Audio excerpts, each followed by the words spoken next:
Bama football on YouTube. Can I get a roll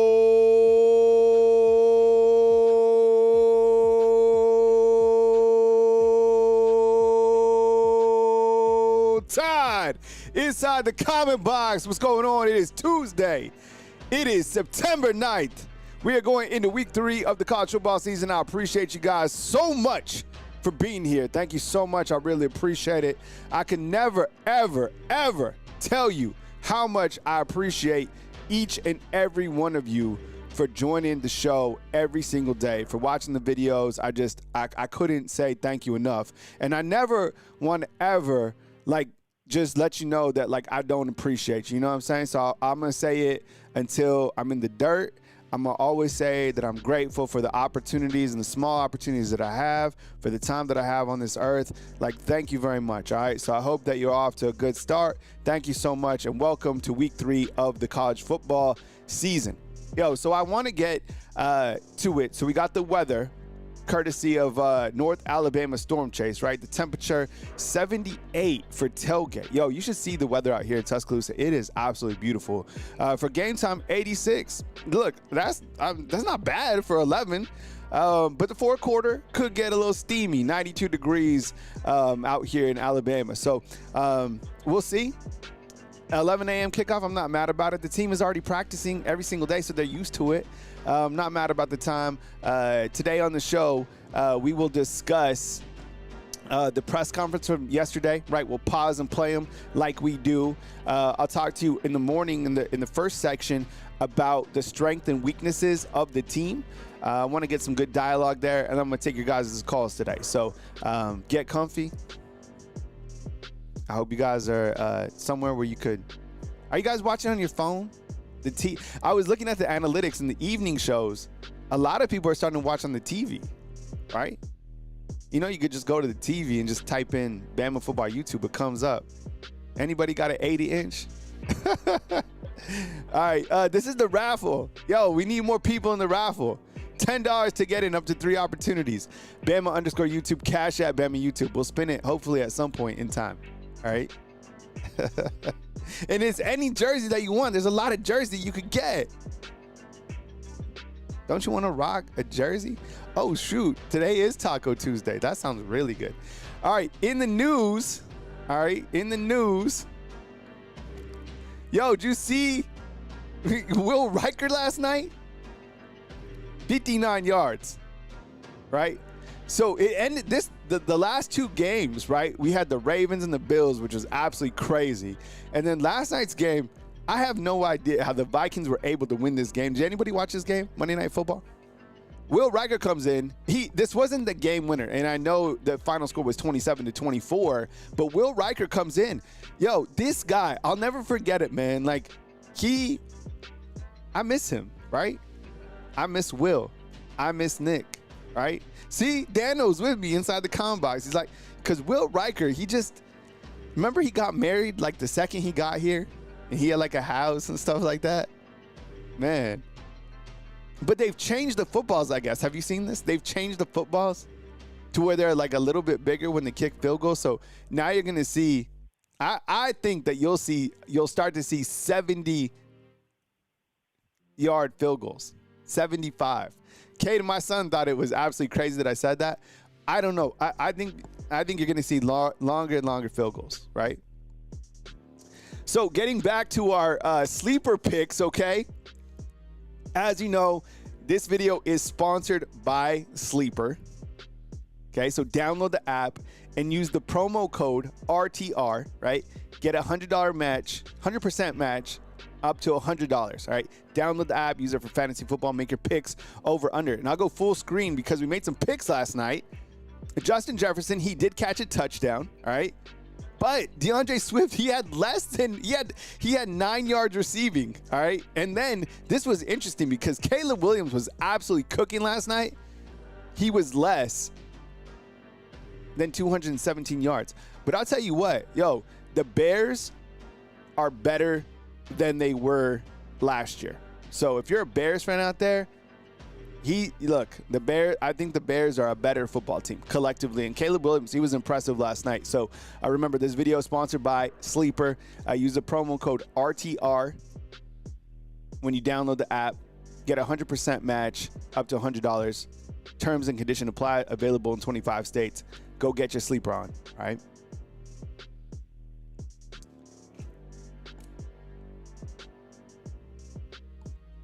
So I want to talk to you guys about the strength and weaknesses of this football team. So go ahead and inside the comment box, and you can say for the first half, post your strength, post one strength and one weakness. All right, so like strengthness and then weakness. And I was thinking a lot about this particular team and it works so well because we talk about the first week and the second week. We talk about the ceiling, we talk about the floor. Right?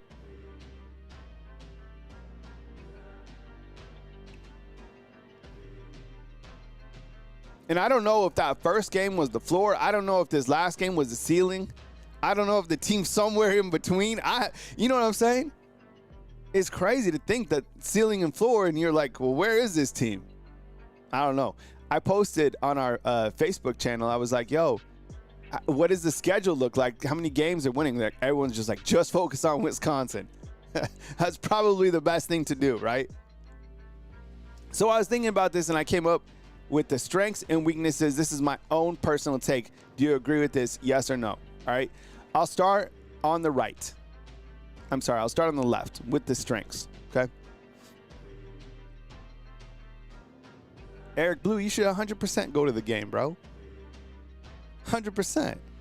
And look, I learned this a long time ago. Somebody messaged me when I started the YouTube channel, and they said, look, there's only a certain amount of time that fans can watch Alabama football, right? So they were like, look, load up the channel with content. We want to see the team as many times as possible. Same thing, like, look, we're already in week 3. Pretty soon we'll be in week 6, then week 9, you know what I'm saying? Then we'll start to talk about the end of the season, you know? So go to the game, dog. That's my take. All right, so I think the strengths, clearly, the abundance of talent on this team is crazy. Top to bottom, they're so talent rich. And we got a great opportunity to see a lot of the younger guys that are the foundation, right, starting to come up under Coach Kalen DeBoer. But this team, there is so much talent. They're talent rich. Like, it's crazy. Even I know, and we're going to hear from the coaches here after I get through this first segment, and then I'll take your calls on the back end. But, like, Michael Carroll, that guy looked really impressive. I understand who they were playing and all that stuff. That's the last time I'll say that. But he looked good to me.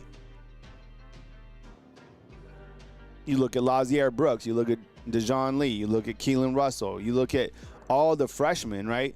And then the redshirt freshmen. You look at the sophomores. Man, there's the talent is crazy. You look at the veterans, right? Ty, TK, Jan Miller, Journey Bernard. The abundance of talent is so wild. And that's not shocking because this is Alabama, but still, I think it's worth bringing up because Coach Kalen DeBoer now has been here for quite some time. So what does it look like? You know, what do the younger guys look like that we've seen on the field? And they look extraordinary, to be honest. All right, I put another strength as a player, Ty Simpson, period, QB1. It's fun to talk about Austin Mack. It's fun to talk about Keelan Russell. It's new. The other guy is always better, right? The grass is always greener. But let's stay on this side of the track and talk about quarterback one. If this guy continues to operate at a high level and the offensive line protects him, who knows what he's capable of? Seriously. Like, that performance was perfect. And the ability that he has, look, I know, like, our defense worries about a quarterback that can run. Think about what people see when they see Ty Simpson. They're probably like, okay, we can, maybe get to him because of maybe they have an issue at tackle or whatever. But if I'm looking at Ty Simpson, I'm like, damn, this dude is a problem. We're going to have to prepare for Ty Simpson. He's a problem because he's a dual threat quarterback, right? And then I also think, too, is, look, this last fact, it's fact. Alabama is unbeaten at home. They are. They are. Coach Kalen DeBoer has a perfect record at home. It will be challenged this year. You got Tennessee coming in. You got Oklahoma. You got this game this weekend, right? You got LSU.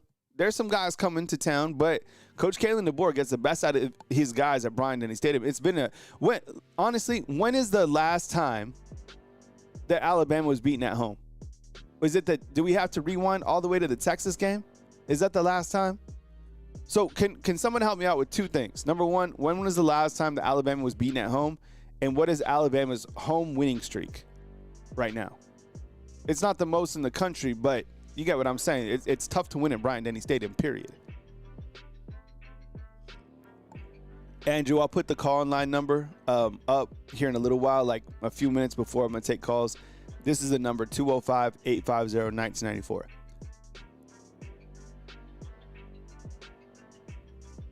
And then I think the weaknesses for this team, right?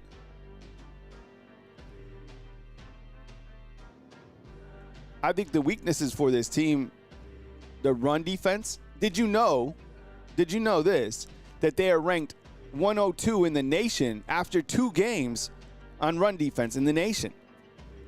Isn't that crazy? So 102 in the nation, run defense. And I get it. It's only 2 games, but still, like that's, and and the reason I bring that up is because it's still an issue this year as it was last year, right? K. Lucas, what's up, man? I see you inside the comment box. Michael Fields, what's up, bro? Chris, good morning to you. Yeah, see, it's me, Marvin's like, what defense, right? And then running quarterbacks. Right? A team that has a running quarterback is going to give Alabama's defense fits, period. That's how it's been. Is there a running quarterback that Alabama has faced that they've shut down under Coach Kalen DeBoer, or I should say under Coach Kane Womack, right? Defensive coordinator Kane Womack. Jimmy, what's up, bro? Seriously, is there a running quarterback that Alabama has stopped?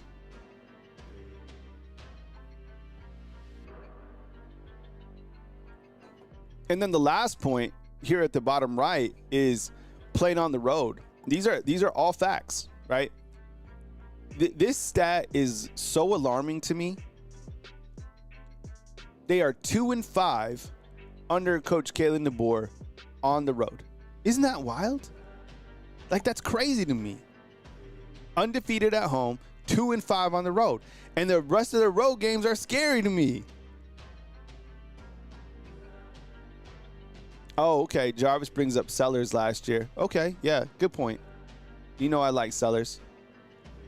So, yeah, I mean, Alabama did win that game. Did they stop him? Yeah. That's interesting. We could probably debate that one. But I get what you're saying. Like, that was the last quarterback that, dual threat that they're able to beat. KTK brings up all these quarterbacks that you're going to face. Look, this is crazy. Sellers, Pribula, Gunnar Stockton, Jackson Arnold, Mateer.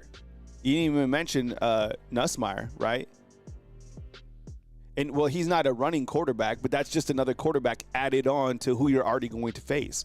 What about Diego Pavia? You could list him in this group as well, I guess. Yeah, KTK's like they all could run. Yeah. I don't know if it gets to this point. What's up, Brian? Good morning to you, bro. It costs us recruits. Would we want Womack gone? He still does have every piece he wants, still converting lots of Saban guys. This is a good point. I don't hate this because you're like, schematically, he's like kind of in the changeover. But the problem is, like, I think people are able to, like, we've seen it. Like, the recipe to beat Alabama, right, is to run the football. So we're going to find out. We're going to find out about Alabama's defense sooner than later. I don't think Wisconsin will try to run the football. I think they'll be kind of a balanced team. We've looked at them a little bit, but nothing like the SEC teams that they're going to face. Yesterday, we heard from Coach Kane Womack talking about the defense, and he said, look, Execution is still not good enough. I agree. And that's exactly what you want to hear following a 73-0, shutout, right? London, what's up, dog? Good to see you, man. Good morning to you. Ranks 102 in defense in the nation. And the other thing is kind of weird too, is that they only have one quarterback sack, which is from a safety. There's a different, you can get hurries, you can get pressures, I guess the same thing. But like physically getting to the quarterback is something that we want to see, right? Jimmy's asking about Tim Keenan. I don't know. I think Tim Keenan's day-to-day. I mean, if he's still day-to-day today, maybe you hold him out one more game until Georgia because you got this open week on the back end. All right, so let me ask you this inside the comment box, and it's always a one-game season, but looking ahead, we can look ahead. We are not the team. The team has to focus on just Wisconsin, okay? Who do you think the toughest game is out of these listed teams right here from the SEC? I'll go ahead and post a poll. Toughest game remaining. Just from this particular schedule. Is it Georgia? Is it Oklahoma? Is it LSU? Is it South Carolina? Or let's see. I'm going to leave out Auburn because we all know that game's going to be challenging just because it's over there, right? So I'm going to leave out Auburn. We already know that that's a difficult game because it's haunted and all that stuff. But let's just do a quick poll. Vote inside the poll. What is the toughest game you think that Alabama has remaining? All of them, man. It should. I wouldn't be surprised if there was a split. I would imagine that South Carolina is the least voted for. But 3 out of the 4, or actually 2 out of the 4 on the road, right? 2 of them are at home. The Georgia one, it's so hard to read into scores, right? Because here we are pumping our chest after a 73-0 victory. And Georgia just beat Austin Peay, 28-6? So we don't think they're good. But the game's over there. Oklahoma, they just beat Michigan. Their quarterback is salty. LSU, they're playing at a good level. Their quarterback is the same quarterback they had last year. I don't know. Ruben Poulin with the super, dog. What's up? What's up, Ruben? Coach Kalen DeBoer wins at home because Womack's father is standing right next to him on the sidelines at home. Go back and watch the first quarter of Louisiana Monroe game. When they show Kane, you can see his dad. I saw that. Somebody said that. Yo, he's getting coached up by Pops. Well, they need to take him on the road to Georgia. And Joe Crooms is quick to point out, man, thank you so much, by the way, for the super, Ruben. Really appreciate it. Joe Crooms is quick to point out, he's like, don't sleep on Tennessee.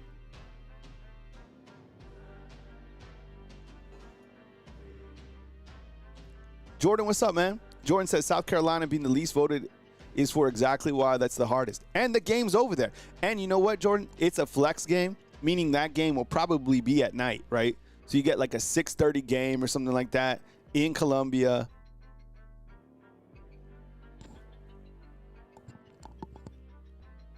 That was a very challenging game last year. Alex, what's up, man? Good to see you, bro.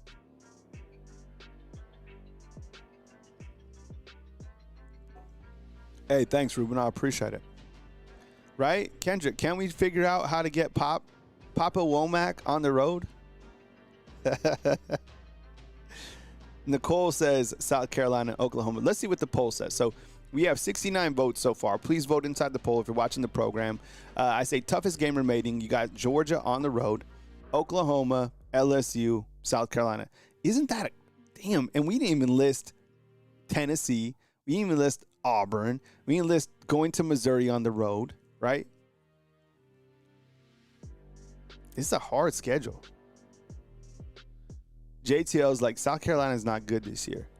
The first couple games, I really haven't been like that impressed with them. What's up, JTL? Good to see you, bro. Let's see. This is the zoom out full schedule for Alabama. So you got Wisconsin at 11. The game's on ABC, by the way. Then you're open. You got Georgia. You got Vandy. This is a hard schedule. Missouri. Tennessee. South Carolina. Are these updated rankings? Is Missouri? Are they 25?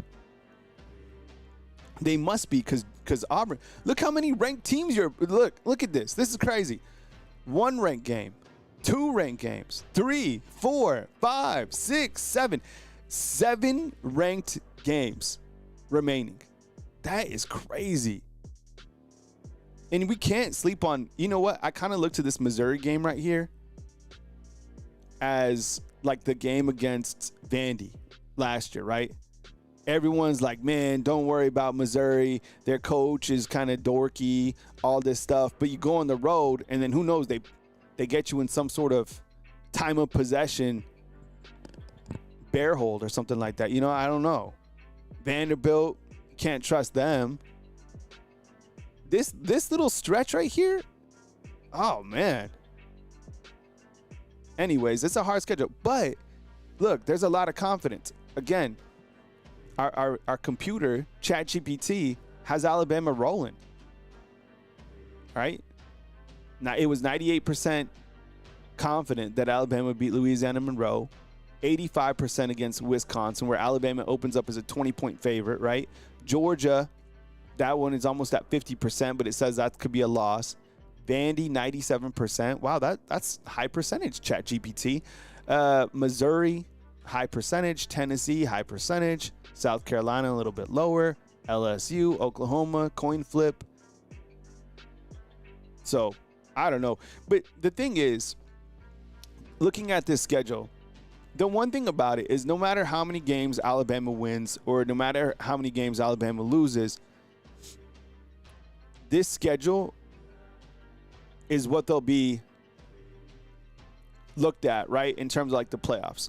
They will be evaluated on the schedule that they played, which I think is still unfair because, look, Arizona State just proved playing an SEC team is challenging no matter where they're at. Mississippi State's not even on the schedule. Mississippi State just beat Arizona State. I don't, like, okay, maybe Iowa State. Are they the best team in the Big 12? Where the hell would Iowa State fall over here in the SEC? Is UNLV running the table in the Mountain West? Well, come over here. You see what I'm saying? And those teams are still vying for, like, playoff spots. So even if Alabama, let's say, goes like 9-3 or something like that, and they get kicked out of the playoffs, it's like, well, damn, well, look, they play 7 ranked teams, 8 if you want to add, really 8 because Florida State is a buzzsaw right now. Rex, what's up, man? Rex Green, good to see you, bro. So anyways, all right, before I get to the calls, let me play some of the coaches' comments from yesterday's press conference. Then I'll take your calls. Give me 2 seconds. I'll be right back. I got a commercial for Sleeper, which is a sponsor of this program. Be right back in 2 seconds. Sleeper is the #1 fantasy sports app. It pays to know sports. Pick more or less on top players. Your first pick is on us, so start winning now. Play in Texas, Georgia, Minnesota, and 27 more states. Pick anytime across all sports, pregame or live. Over 10 million players are already on Sleeper. Make your picks count. Score up to 1,000 times your cash. Join today. Get up to $100 credit using the code RTR. Call your shot on Sleeper. Download now.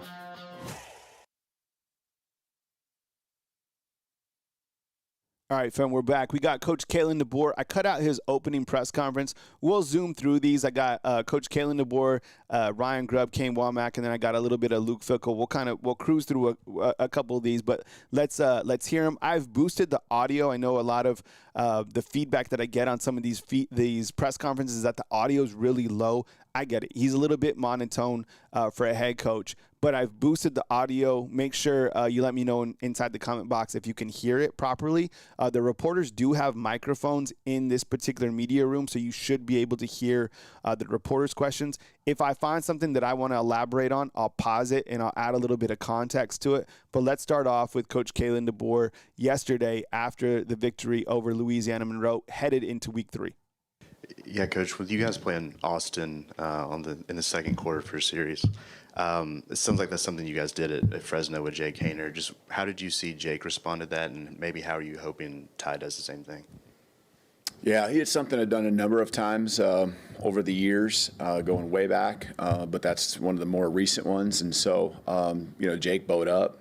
He bowed up, and thought Ty responded pretty well too, and it's one of those they kind of question probably at first why, but I think competition is just going to bring out the best in everyone. And, I think that did that for Ty in his week of preparation. Obviously, it helps Austin, gives him some energy to really go out there and, we're looking at him. He got some quality snaps in the game, and across the board, we do that at other positions and don't really think twice about it. We guys rotating in at defensive positions.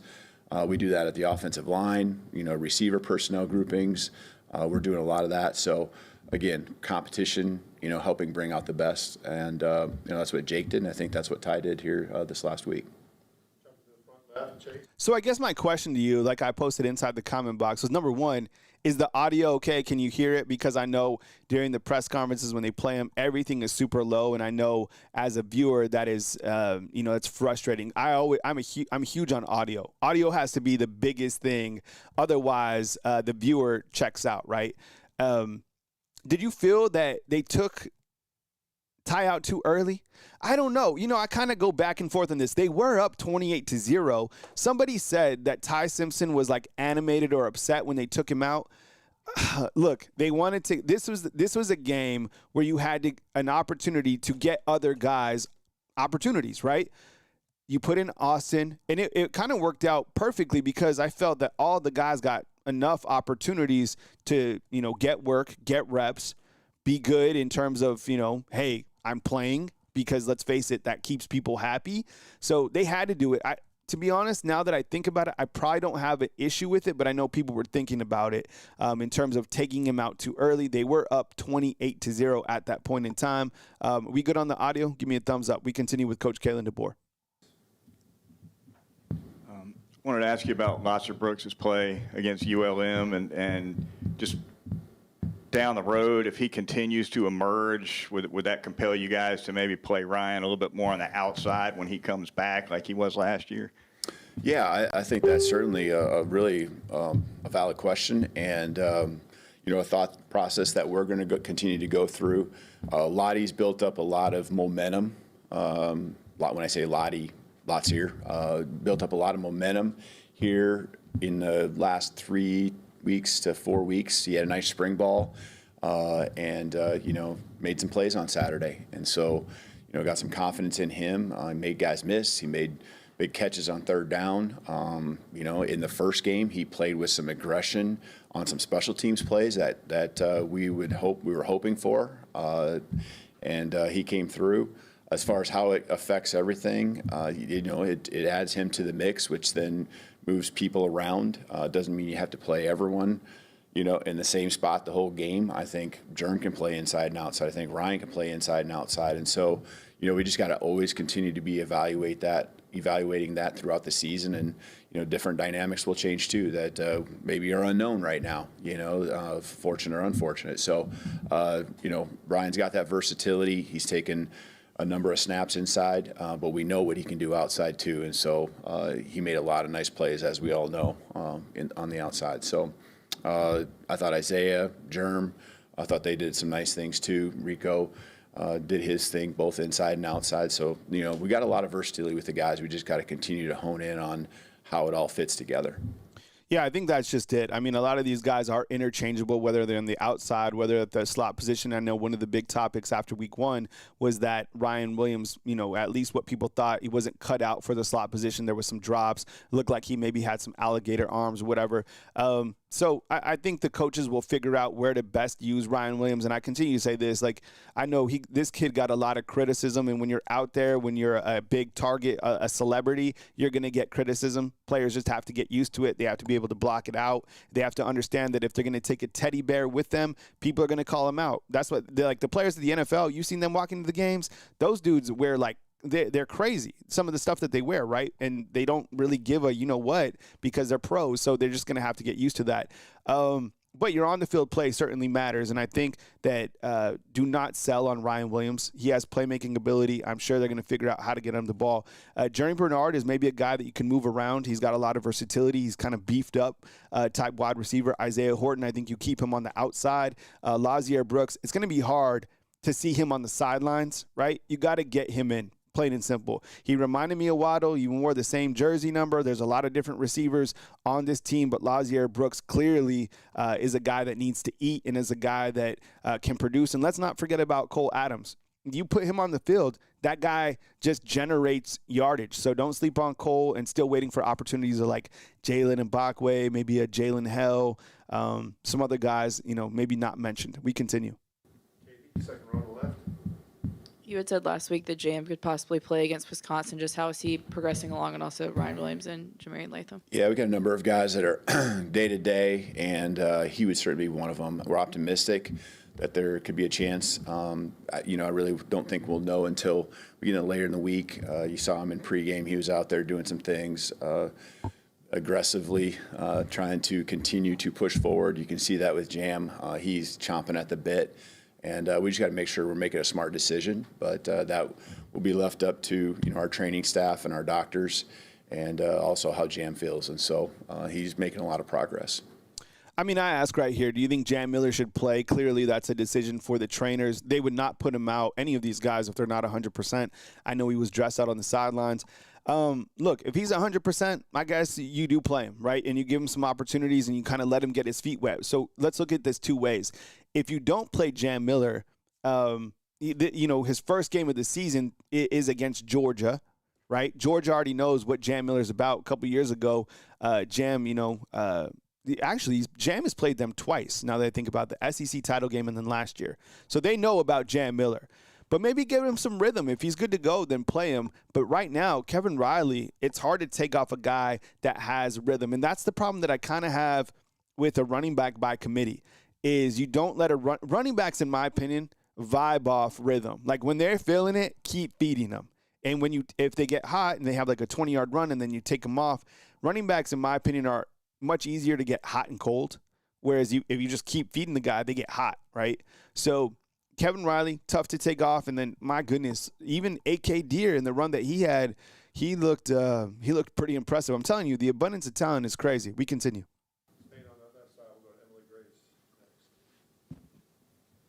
Coach, I know pregame can be a little bit of a blur, but there was a moment between you and Tim Keenan that was shown on the broadcast. Can you share what TK said to you pregame, if you can, as well as what he means to the team and the staff? When was that? It was pregame, and he came up to you, and y'all both seemed very locked in. Yeah. And I don't know if he was hyping you up, telling you that he's got your back or whatever it was, but it seemed to have a little bit of an impact. Yeah. Well, TK, I can say this: he really missed not being at the game in week 1, and he's a high energy guy. And I know that I really challenged him with and told him we needed that for our team. And so it wouldn't surprise me that, we had that exchange, and him bringing that energy not just to our players, but our coaching staff, including me. So, I really appreciate, he's a captain. He's poured into this program a lot. I do remember now, it was on the sideline there, him standing right there right before kickoff. And so, that's TK. He loves this team, and he's been nothing but the high-end support and, giving everything you got, and that includes me, and, feel very supported by him for sure, to answer your question. Somebody said inside the comment box, look, I can only imagine all the things that Coach Kalen DeBoer has going on, but someone said inside the comment box, they're like, why is he forgetting all this stuff? And it's because last week, it's just the way that the press conferences have worked out, but like last week when Mike Rodak asked him about him saying that they had a great week, and he's like, what? You said that? I said that? Who said that? And then right here, he's like, what? I don't remember. So you have to remember, imagine the stuff that's on this guy's plate right now, right? As a head football coach, like, you think you're busy? You think, like, I'm a busy person. The amount of stress and the things that are going on with Coach Kalen DeBoer, like, look, maybe we should give him a little bit more grace because I can only imagine what's on his plate. Hey, Kalen, I'm curious about whether it's you, whether it's your assistant coaches, how you guys approach, say, penalty prevention over the course in practices and encouraging your guys to do that. And are you satisfied with kind of the, how your players, penalty totals over the past few games, and how do you guys handle that? Yeah, I mean, there's different. Each side of the ball has their own ways. The foolish ones are the ones you really address, and so the takes no talent ones, and there's consequences for every one of them. And as far as how it's gone into the games, we came back. I thought we had some aggressive penalties, some unfortunate situations, I thought, in the game, but it is what it is, and we can't live in the gray area, and that's what we've emphasized all year. The targeting, we got to lower our center of gravity. We got to do a better job and play through the ball carrier with a lower target. Can't launch ourselves, helmet first, and that's the rules of the game. We got to be better, and that's a fundamental thing. We continue to stress, but I thought we made, again, good steps in the foolish penalty area, the mental mistakes and things like that. I thought we were, played aggressive, played through people. I'm thinking of Germs in particular, that got called back. And, just got to always keep learning. And our guys, believe me, they don't want to have penalties. And I think that their discipline and what they do off the field does carry over, and I think they do a good job. And it's just going to be a matter of time where they get comfortable out there, and we can continue to show that it matters to us. I think there were two penalties in that game that I felt weren't penalties, right? It was like there was a hold on Brailsford that I didn't like, and then that was on the long tie run, right? Remind me. And then there was another penalty, I think, on Jeremy Bernard that I didn't think was a penalty. Now that I've had time to think about it, the hit from Jake Kirkpatrick felt that was targeting. But, a lot of those are like bang-bang plays. By the way, Jake Kirkpatrick is a missile out there, right? We continue. Hey, Coach, what have you seen from Wisconsin so far this year? What kind of challenges might they present? And how much do you look at that game last year where you guys fared pretty well? Yeah, we'll certainly look at that. I think there's a little more carryover with their defense just because of the same coordinator. And so, you're going to get a physical team, typical Wisconsin, a lot of pride in who they are and what their identity is. And that showed up in the first two games. Very, very when it comes to run game, very, just kind of rock solid, keeping things under wraps. I think it's 60 to 70 yards total in rushing over two games.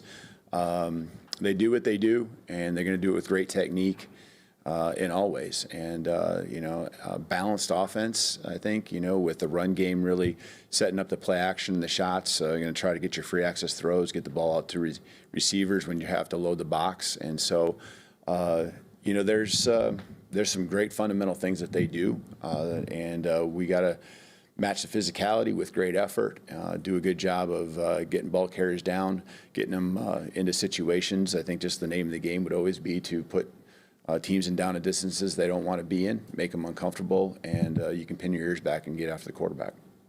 Let's go to Joe, middle row, second. Coach, just how would you evaluate the offensive line that you saw on Saturday? And Coach Grill was just in here saying that Michael Carroll is kind of in a competition with the right tackle, but at the right tackle position. How do you see that Michael Carroll play this Saturday? Yeah, I love the way he plays. He plays hard. He plays really hard, and he, along with, we've talked about lots here, and we play a lot of freshmen, play a lot of young guys in a lot of different areas, special teams and offense, defense. And I think he was one of those guys that, again, is taking those steps, did a nice job, got his first action, real action at the college level. And so, again, just like we talked about the quarterback, the competition just helps everyone. It helps Michael, and his motivation to continue to get better every single day, be his best. It helps Wilkin. At guard, we had guys rotating in as well between Jaden and Gino. Across the board, the guy sends a message that we're going to keep trying to find the guys who really give us the best chance to win. All right, thank you, Coach.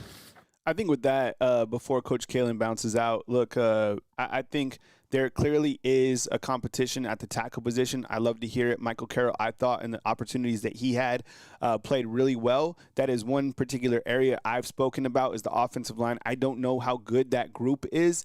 Overall, I need to see more of them. I need to see a higher level of performance. But I'm working on something on the other side of the screen right here. Just in from Pete Nakos, it says Ryan Williams. I'll get to Ryan Grubb next. I think, or Kane Womack. Ryan Williams is set to make north of $1.8 million this season, second most in college football. For wide receivers, 1.8 for Ryan Williams. That is absolutely wild. We're up with the next press conference right here. How would you evaluate how Michael Carroll looked, and do you kind of see that as a competition at right tackle? 100% I see it as a competition. All these guys are competing for spots, so I thought Michael did a great job. I think there's some things he certainly needs to clean up, but the thing I like about Michael is, he does compete, and what you saw on the field, in the game that's how Mike practices too. So he's a super competitive, physical kid that I thought did a really nice job for his first time. With Jam out these first two games, just what have you seen from those running backs behind him, kind of, and what have they proven with their opportunities? I thought obviously Kev is a guy that's made the most out of all his touches. I think he led the team again in missed tackles forced, and that's one of the things I think Kevin brings to the table is his ability to make people miss in open space, and real reliable out of the backfield, catching the football. And so I think he's kind of established that. I thought Rich had a couple of really, really physical runs, had a couple of really nice pass pickups where he was ultra physical, and then Daniel saw a couple plays in between the tackles where he was able to drag some people. So I thought all of their best characteristics kind of came out in different ways. Where'd you see the most improvement from Ty game 1 to game 2? Decision making. I thought he was extremely decisive. He was very dialed on his reads. He didn't pass on open players. I thought he played great. I thought he was really, really into the game plan all week, and I was really hopeful that he was going to play very, very well.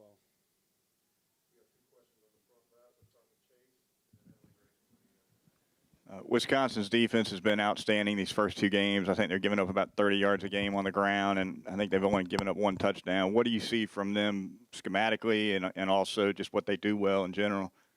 Well, defensive head coach, there's going to be a little extra emphasis on stopping the run and those type of things. And, Coach Fickell does a great job of getting those guys to play hard. So no surprise that matches on film, how their guys run to the football, finish plays, extremely physical at the point of attack. And, for me, I saw a group of guys that know what they're doing. Their scheme is clear to them, and they know where to be on the field. So was impressed with just their discipline to be in the right spots. Hey, Coach, you mentioned Ty's improvement, but for the offense as a whole, how do you feel like you've seen improvement, and what areas do you still want to see growth in? Well, I thought their biggest step forward was honestly the week of practice they had. I thought that was, I know that's probably not the sexiest thing to say, but they did. They had a good week of practice, and I thought that it really showed. I literally showed them on Sunday that got all the information from our strength staff and physical output. They wear those catapults, and I just showed them, they practice harder. It showed, and I thought that was something that was kind of cool to be able to show them, back it up with a little bit of science. But then, you watch the game tape, and they played inspired. So I hope we keep that up. Yeah, hey, Coach. With playing Austin for a series in the second quarter, I believe that's something you guys did at Fresno with Jake Haener. Just what did that do for Jake then, and what are you maybe hoping it does for Ty now? Well, it pissed Jake off, but but that's Jake. But it helped, I thought, at the time for him. And Ben Ward, who was a really good quarterback.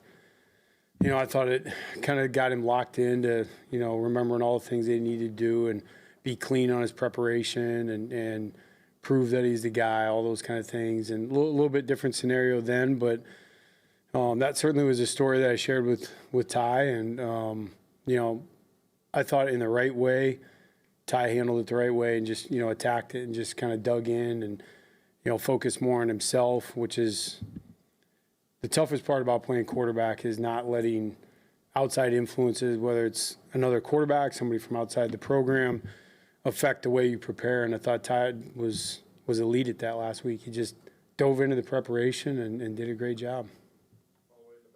That was one of the bigger things after the game, and I asked right here on the screen is, have you been impressed with Grubb so far? Just a yes or no. To be honest, I have. I see things creatively on offense already that stand out to me, how he's able to get the ball to Jeremy Bernard on a jet sweep, getting the ball out to Lazier Brooks, the things that he's done with Ty Simpson. It's been impressive for me after 2 games already. There's a big difference, I think, with Alabama schematically, and I think that'll come as we get further on into the season. But the bigger thing right here was like people complaining about Ty Simpson coming out of the game too early. Look, if you've played competitive sports, right, raise your hand if you have, and the coach pulls you, like any time in the game, I'm mad. I'm mad about it. I get it. Other guys might need opportunities or whatever, but when you're hot, when you're feeling it, when you're 17-17 or wherever he was at that stretch, what was he, like 13-13? He's hot, and someone pulls you out, you're pissed because you work all week for the game. And when someone pulls you out, you're pissed. Okay, the guy gets opportunities at practice. Why does he need to play here? So, probably now it's not bothering him. But at the time, you're just like, man, I'm feeling it. Don't take me out. I don't think it's a big thing. These guys clearly want to get their other quarterbacks rep. It's a long season. We continue. Yeah, Ty said after the game he was coached really hard last week and wants to continue to be coached hard. What does that kind of tell you about him? That's not surprising. I mean, that's something that Ty certainly, shared with me as well. And, that was something I told him after the first game was, I told you everybody on the team's got to look inward and, what we can own. And I thought maybe I wasn't, hard enough on Ty. And, I didn't harden him enough for the moment of the first week. And I told him I wouldn't, make that mistake again.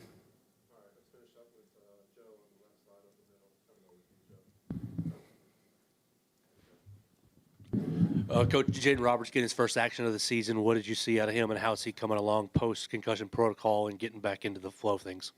Yeah, Jaden played well. I thought we had about 4 blocks that I thought, were good finisher blocks that you expect out of a guy like J-Rob. I think, he's still working himself into game shape. He was out for a decent amount of time. So getting back to where he can play a full football game, he's still, kind of getting through all that. But he did a great job. Thank you. Took a step in the right direction. If you're just joining us, before we start with Coach Kane, defense coordinator Kane Womack, we're replaying the press conferences from yesterday. Sometimes, a couple different reasons. Number one, the audio when they play these is always a little bit low, so I boost the audio. Plus, there's never any context put into these other than like written reports. So one of the things that I like to do is I like to listen to the guys, have a day to sit on it, and then bring them back and kind of, hey, why did he say this? Oh, this makes sense. Did you think that? So that's just kind of the style that I run with on the YouTube channel. And I if you've been on here for a while, we do this.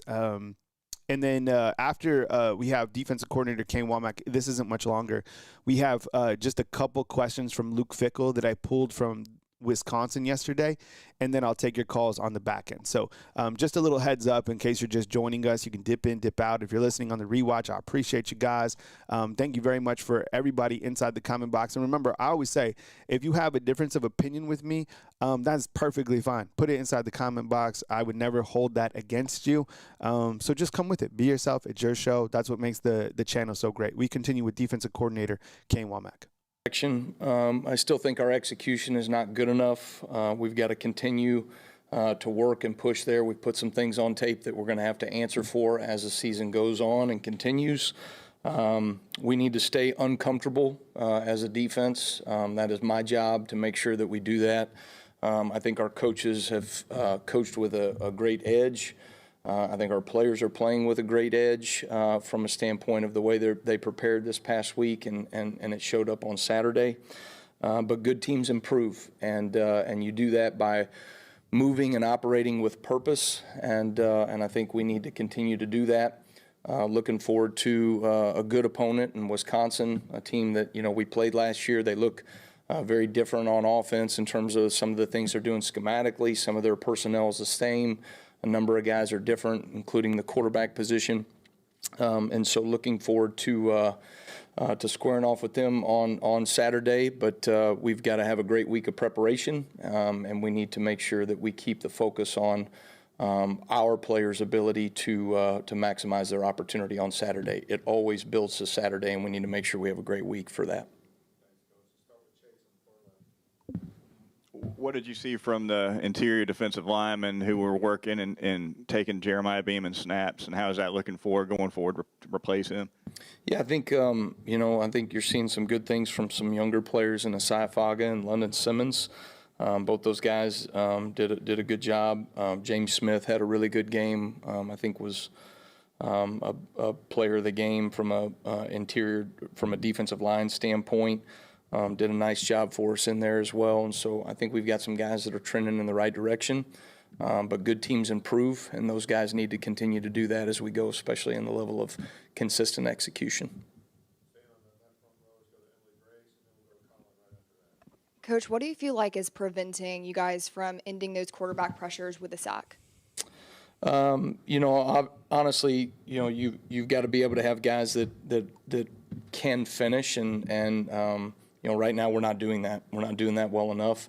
I think angles are a huge piece to that. I think closing space on a quarterback is a huge indicator, right, of having success. But right now we're letting quarterbacks, we can flush them out of the pocket, but we're not doing nearly a good enough job of getting the quarterback on the ground. We had 12 TFLs in the game the other day with no sacks. I don't know if that's ever happened, at least in my experience.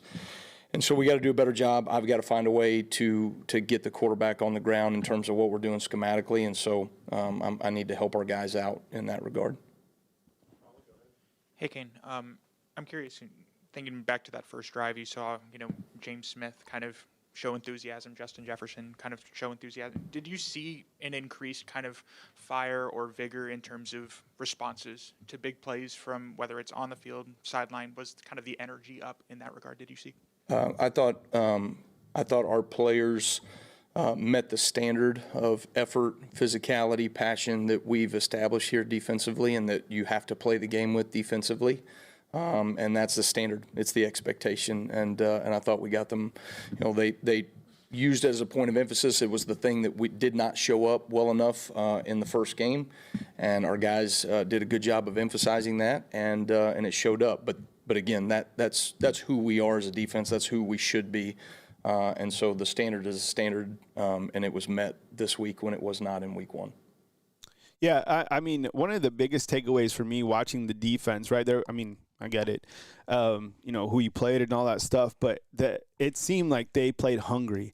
It seemed like there was energy. Even into the fourth quarter when you're up by such a large margin, these guys weren't thinking about, the end of the game. They were still hyped up. They were getting the turnover belt. They were making big plays, big hits.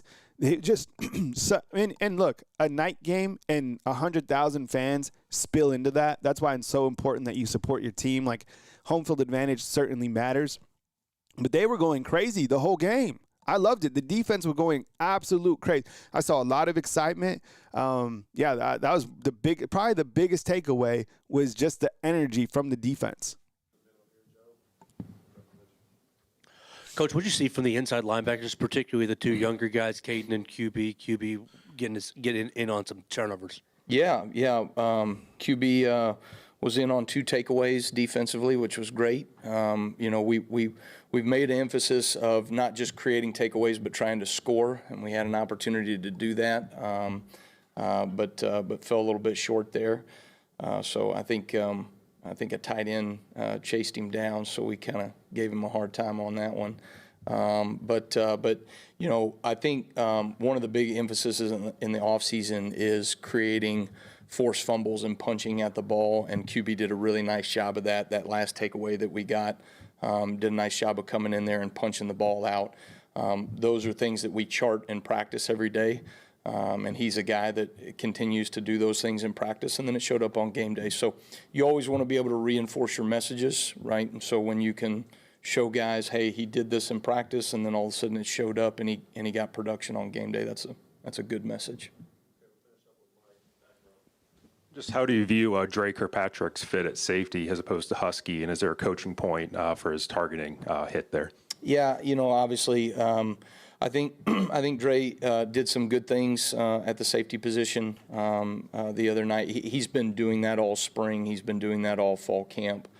He plays the game with a lot of effort and energy, and some good things happen from that. He created one of our takeaways in the game, just flying around and hitting people. Obviously, when you're moving, towards a ball carrier in the manner that he was in the targeting call, if you just can't leave your feet, and put yourself in a position to eject, right, with your with your helmet being the first part of your body that's going to make contact with the ball carrier. And so those are the things we talk to our guys about, making, taking the extra step, right? Not leaving your feet. That's bad football in general. But taking that extra step to make sure that we don't launch, that we're moving through the tackle instead of to the tackle. And so that's a point of emphasis that, that we made with him, and hopefully we get that cleaned up. All right, got a couple more clips to get through with Luke Fickell. I think there's like 3 questions, but I listened to the press conference yesterday.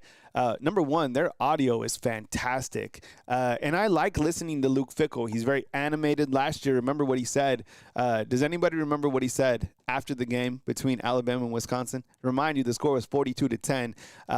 He told the truth last year after what happened. He spoke about playing at Bryant-Denny and trying to emulate the sound. So it's pretty good. Here's a couple sound bites from Luke Fickell from yesterday. All right, thanks, guys. Roll Tide. To simulate the stadium environment. I know it's an early game, and they always complain about that down there. But how do you? What do they complain? I didn't know that. They don't like early games. Okay. They get really mad about them. Oh, but, good. Is there anything? I don't think they asked us what time we wanted to play, though. Yes. I mean, we're going to play the music. We'll be prepared better than we were last year when we went to Iowa. That's what I can truly say. And that might have been one of those ones that, I don't say it caught you off guard, but it was maybe even louder than what we had expected. And I know that we had a plan going in there. It was more of a third down plan. It wasn't a first and second down plan, but then we had to adjust. It was one of those things, that we'll never be in that position again. So all week we'll be, going with some different cadence things and put a little bit more on the guys up front to make sure we're all on the same page. We started that last night in our Sunday practice. Can you really get the noise as loud as it's going to be on Saturday? I don't think we can, but we'll surely try. Yeah, I mean, Bryant-Denny Stadium, to be honest, it's not known for being the loudest in the SEC. I've been to a majority of them. I haven't been to all of them. I haven't been to Athens. I haven't been to the Swamp. There might be a couple other ones that I haven't been to physically. I don't see Alabama, and I think Alabama's getting louder. It's just the fans have been so spoiled. So it's just like, whoever they're playing, they're just like, okay, it is what it is. What I did, but I think that's improving because, the SEC is getting tougher. People are getting tougher, and fans understand home field advantage. So for this last game, I heard that when Keelan Russell got into the game, for those of you that were at the game, I heard there was tremendous roar when he came on. So Bryant-Denny is kind of like a sleeping giant. So if they need to turn it up, like fans, they will, but it's not known for being like 4 quarters of just like deadness. So curious to see how the fans respond to that. Hey, Coach, still early in the week, but what's the excitement and preparation you feel and your team feels for hitting the road for the first time this year at a program like Alabama? Well, this is one of those ones that I know guys, had circled for many reasons, right? Obviously, the way things went last year, but also for the idea, like, look, there's nothing more that you want to do as a competitor than be in the biggest games and the biggest competition out there, and to go to Alabama to play in front of that crowd, to go down there to play, in the SEC country. I think that there's not a guy within our program that doesn't say that's one of the reasons why they're here. And so it's only Monday, and we haven't seen what that actually looks like as you go out to practice. But where last week, on a Monday and a Tuesday, there was a coach that was prodding guys and making sure they understood the urgency and the things that we had to be able to do every single day in practice. That won't be the case this week. So that's sometimes the thing about coaching. You kind of recognize when you really got to get the prod out and when you got to kind of, even step back and let these guys kind of be the leaders that they are and be the emotions that they are and have the week that they will. And so this is one of those ones, there's no doubt that these guys are going to be excited about. All right, so that's Luke Fickell, and that was the rest of the press conference. I hope you guys enjoyed them. I'll be back in I'm going to take like a minute break, maybe like a 2-minute break, and I'll be back and I'll take your calls. Don't go anywhere. I appreciate you guys being here. Thank you so much for rocking with me today, Tuesday, September 9th. I'll be right back. Take your calls right here on Bama Football on YouTube.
Fan, what's up? I'm back.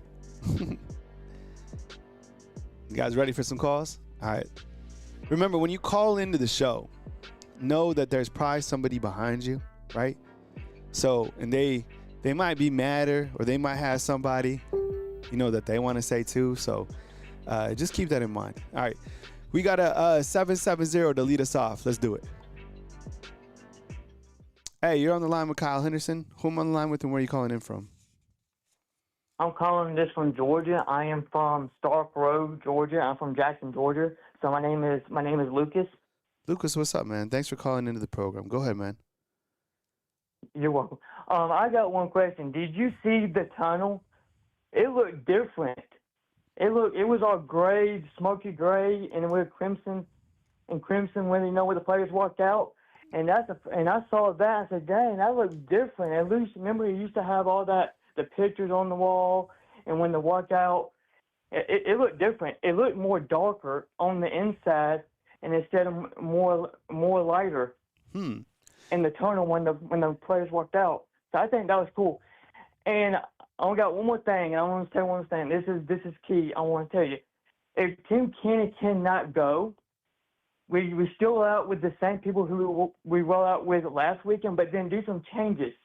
And so the changes I want to see is put Keely back on the edge, take out Jefferson, put him on the edge because that dude got speed. And you tell him, say, hey, man, you go get it, but then go and tackle and finish the job. No, put your hands up, just tackle, and then put Clay Rousseau in the middle. So that way it helps on that end, because whatever is over there right now is not working. So we need to try something. So I think what they did is, I think they messed up on taking Keely away from the edge. I think they did. I think we need to put him right back. That's just going to make the edge better. I appreciate the call, Lucas. Thank you so much, man. You're welcome. All right, Lucas calling in from Georgia. I appreciate it. Yeah, I just saw actually on my phone, I got a notification. I guess they did do something with Alabama's tunnel. It seemed like they made it a little bit. They like added some new signage, you know, with the tunnel that they walk in from the Walk of Champions into the stadium. I literally just saw it. I don't, but he noticed it during the game.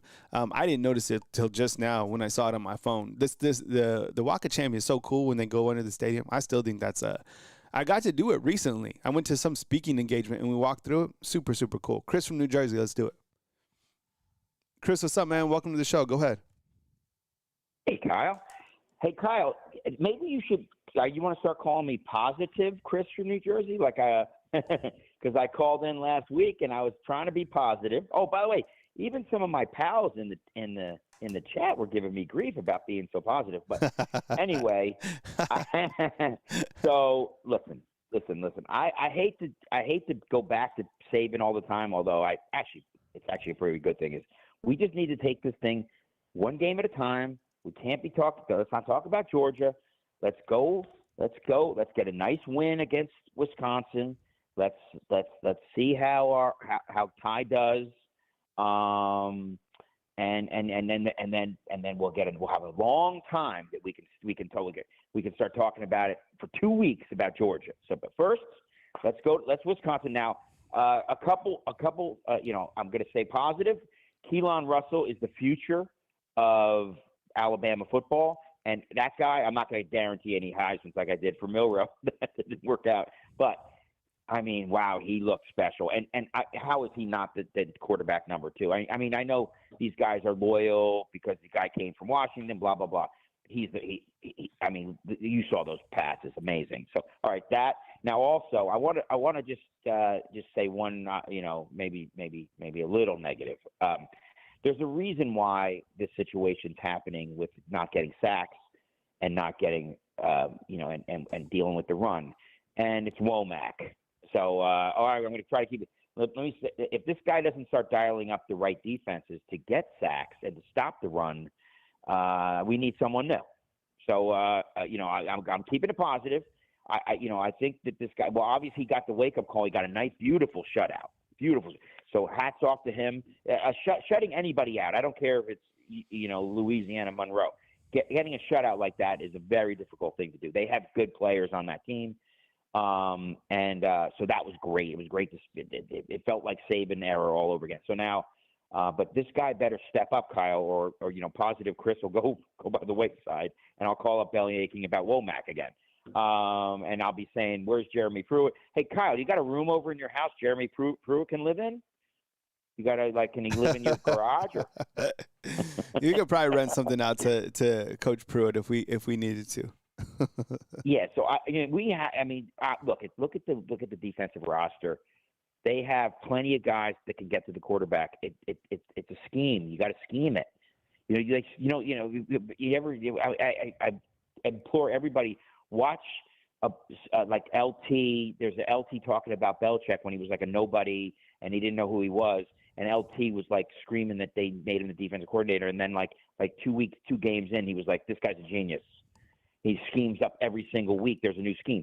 This guy better step up his game, Kyle. That's all I'm saying. I'm keeping it positive, Kyle. Positive. So, all right, brother, listen, great job. My name is back. I don't know how you fix the names, or I was, explaining that Chris Modica was Chris from New Jersey. Got old, Kyle. So listen, brother, great job, great show. My best to you, my best to your family, best to the undefeated, and roll Tide. All right, roll Tide to you, man. Thanks for calling in, Chris. I have no idea about these names, why they change and they go back and forth. Does it happen on other channels, or is it this channel? I have no idea. It is the weirdest thing. I have no idea. Anthony, what's up? Anthony is checking in from Madison. Are you serious? All right. Last year, Wisconsin fans got mad at me, or they corrected me because I was saying Wisconsin. I was saying it to where it didn't make them happy. So I'm trying to say Wisconsin. All right. I lived in the Midwest. Remember, I lived in Iowa. Where did I go? I know. I almost went to school at St. Norbert. Do you know where this is, Anthony? St. Norbert. Yeah, I forgot about that. My mom and I went up to a game to watch St. Norbert play. We flew into Green Bay. Wow, that was like 30 years ago? Crazy. 850, you're up. Hey, how's it going? You're on the line with Kyle Henderson. Who am I on the line with, and where are you calling in from? Andrew from Milton, Florida. All right, Andrew, speak up a little bit more, man. Andrew from Florida. Come with it, bro. Can you hear me? Yeah, I can hear you. Go ahead, man. Hey, yeah, I think we just need to get our O-line into running the ball more. Like, we have all these receivers, but it'd be nice to see a good SEC run game once in a while. You know? What do you think about I don't understand why has Kevin Riley really stood out and impressed you? Yes. AK Deer needs more snaps too. Mm-hmm. Yeah. I just feel like we were running back youth for so long, and now like Jam's out and they like flipped out because they don't know how to run the ball, and our O line just seems soft. But I'll let somebody else jump in. That's all. All right, appreciate it, Andrew. Thanks for the call, man. Appreciate you calling in from Florida. Yeah. All right, 865. I think this is Angel. Let's see. Angel, what's up, man? I appreciate you calling in. What's up, man? Good to have you in the program. Yeah. The game I saw. Yeah, good thing. Well, honestly, last week I was impressed with the defense and the offense running the ball because I was at the game, and I had a great time, by the way.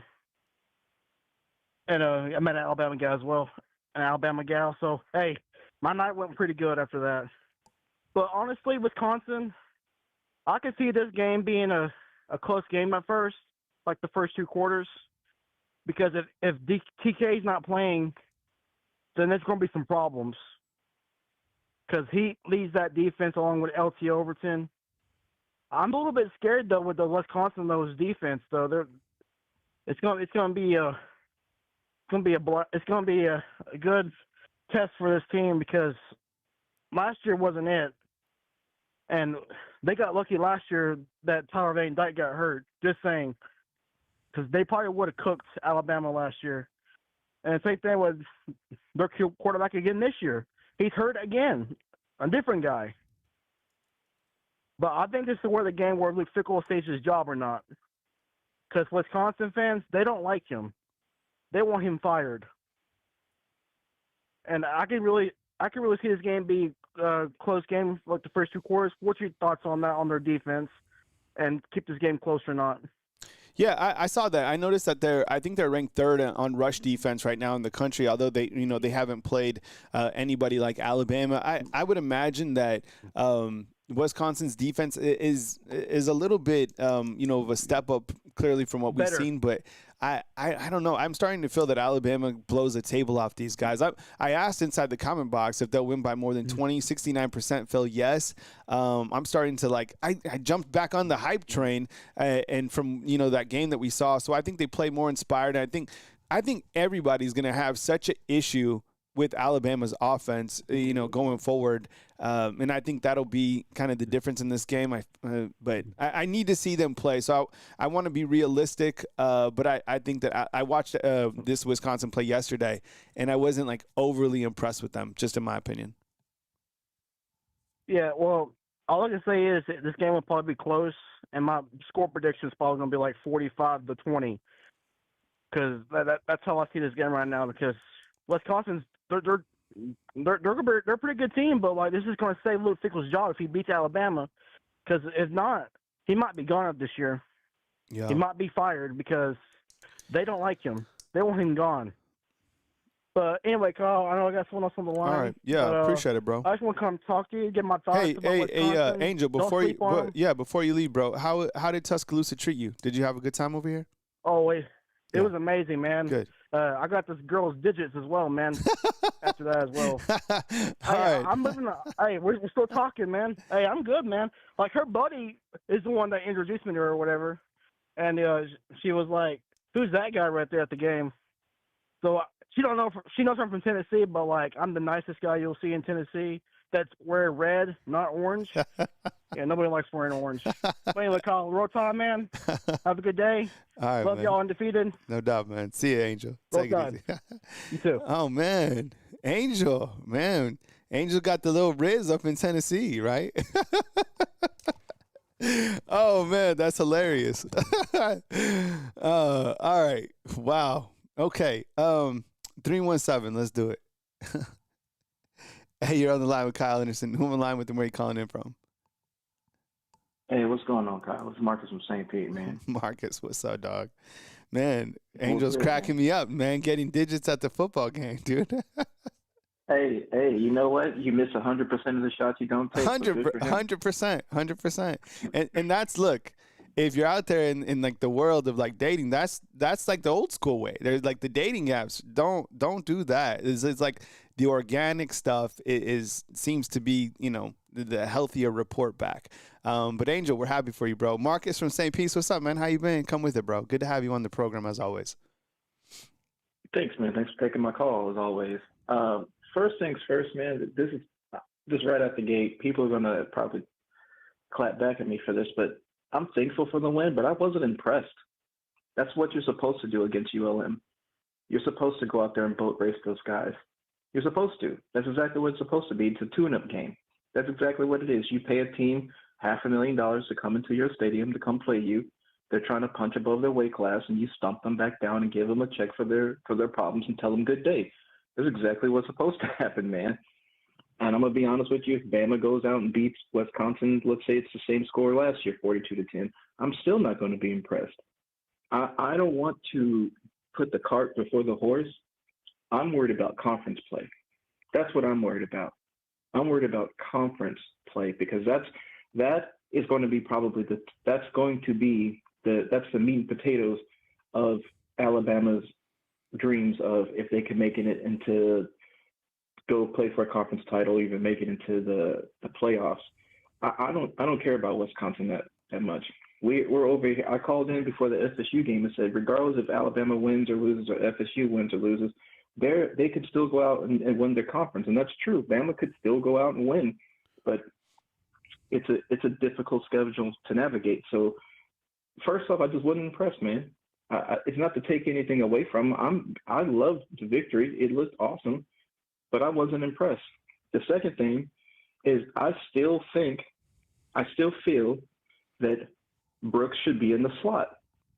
Put Williams on the out. Your four receivers, you have Williams and Bernard on the outside. You have your big body in Horton, and then you put Brooks squarely a little behind in the slot, and that's the guys you roll with. Ryan Williams, from what I saw, I don't know if anybody else feels the same way, but what I saw, Williams does not look comfortable in the slot. I think he feels way more comfortable on the outside where he can do his damage. What do you think? I think that Ryan Williams needs to be put back on the outside just to give him momentum, right? I think he's probably a guy that needs some momentum. And once he starts doing his thing and once he, reels off like a 70-yard touch, because let's face it, he hasn't had a big game in quite some time, right? Those are numbers like we've been tracking, right? But it's only a matter of time until, he gets hot again. And then I wouldn't be against, kind of revisiting putting him in different spots just because I still think he's super dynamic. He didn't have the best opener. I don't think we can judge him just based off that performance. But I think put him on the outside. Like you said, put Brooks in the slot, put Bernard on the outside, get a rotation of wide receivers on. Don't take Horton off for too long. It's just, mix and match, and I think Grubb will be able to do that. But I think you do have to get Ryan Williams some momentum. He just needs to get in the end zone one time, and people will be going crazy for him again. Yeah, I think so, man. It's just weird watching it because being zoomed out at 30,000 feet, I just feel like, man, he does not look comfortable. The next thing I want to say is, hey, there's 94 likes with 203 people watching. Y'all should probably hit the like button. It won't kill you. Probably. Yeah, right. It's not, I mean, you're watching the stream. It's not saying that you want to subscribe. Just press like, man. It's not the end of the world. And then I feel like it's real crazy that now that Coach Saban has left, people's mentality has shifted, and now it's we want it right now. Like Coach Saban wasn't just when he would get in front of the podium, start talking about when he gave a speech about nothing and how he would use the media to talk to his players. He was also talking to the fans as well. Some people need to. I think we should just temper our expectations, man, and understand that regardless of this is a University of Alabama, even Alabama isn't impervious to having to quote unquote rebuild. Sometimes you got to get things meshed together. Things have got to come together in the right combination. What was that analogy Coach Saban used last year? When you're baking the pie, it's not ready yet. Maybe the pie's not ready yet. Maybe the cake ain't ready yet. But I think the fans as well, we just need to support them, man. Just support them. Give those guys your support. Rally behind the team. Whoever is under center, I thought all three quarterbacks looked really well. But I'll say that I still think I see now why Ty's the leader. Ty looked much more in control of the offense, and he looked better. I thought Austin Mack looked good, but Austin Mack throws like 200 damn miles per hour. I was surprised that the receivers could catch what he was throwing. And Keelan, I am going to say, as much as I said that I loved the victory, but I wasn't impressed, I was impressed by his gameplay. Excuse me. I watched Keelan when he was in high school. I watched the Elite 11 footage I could see. But, man, that little scamper he did where he took a few steps forward in the pocket and stopped, dropped back, and threw the touchdown, that was really impressive, man, because that got the defense to freeze for a split second. All he needed was a split second, and he was able to deliver a strike, man. So that's it. I don't want to take up everybody's time. I just want to say thanks for taking my call. Roll Tide to everybody. Have a great day. Today's Taco Tuesday.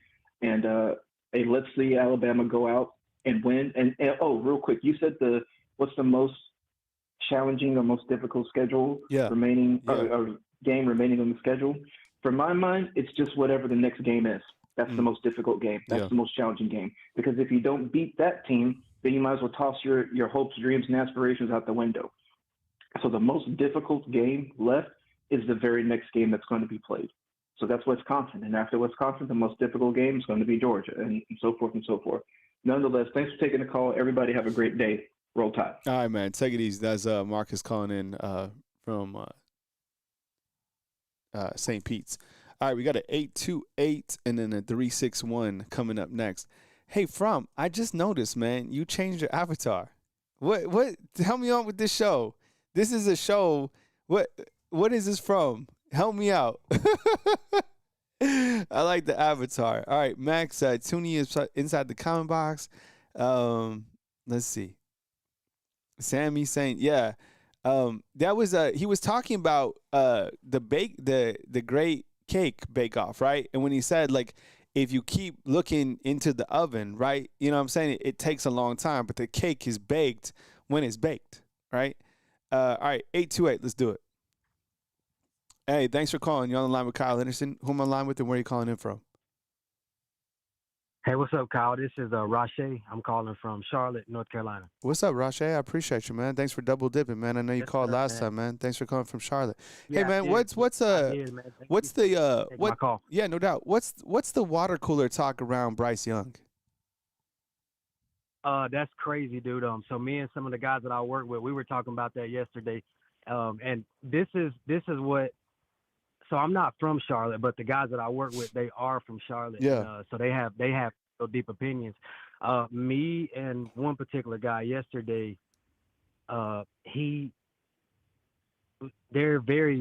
don't believe in Bryce Young, just to be flat out honest. They don't believe in Bryce Young, but the reason why, though, is very understandable. They haven't seen much from him, but then I started arguing. I said, guys, his offensive line is terrible. The Panthers' offensive line is, it's terrible. So Bryce Young, they all know he can throw the ball. They know he can. They know he's smart.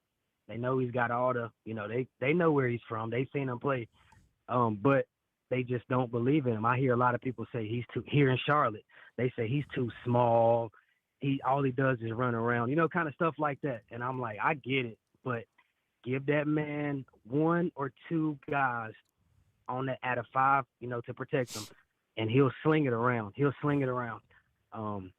But the Panthers are just not a good, like I said, I'm from about an hour out of Charlotte. Yeah. And so me living here in Charlotte now, I it's just not going good in Charlotte for them. The Panthers organization is just in shambles, man. They have no faith at all. A lot of people are upset about the whole, Cam Newton era when they had all the talent in the world and then they started getting rid of people.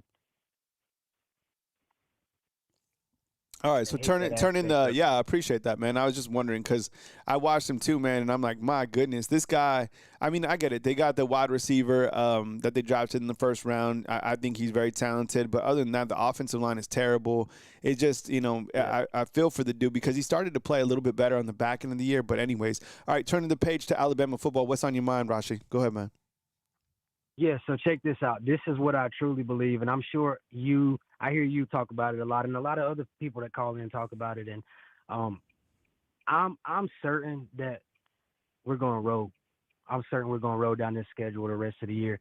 A lot of people, like a lot of my friends, they're like, "Oh, y'all have Georgia and LSU," and I'm like, bro, we stomped Georgia and LSU almost every, like those are not, that's not what I'm worried about. Is just the small things, you know what I mean? Like I believe we already dealt with the small issues first game. I believe that's in the past. I really do.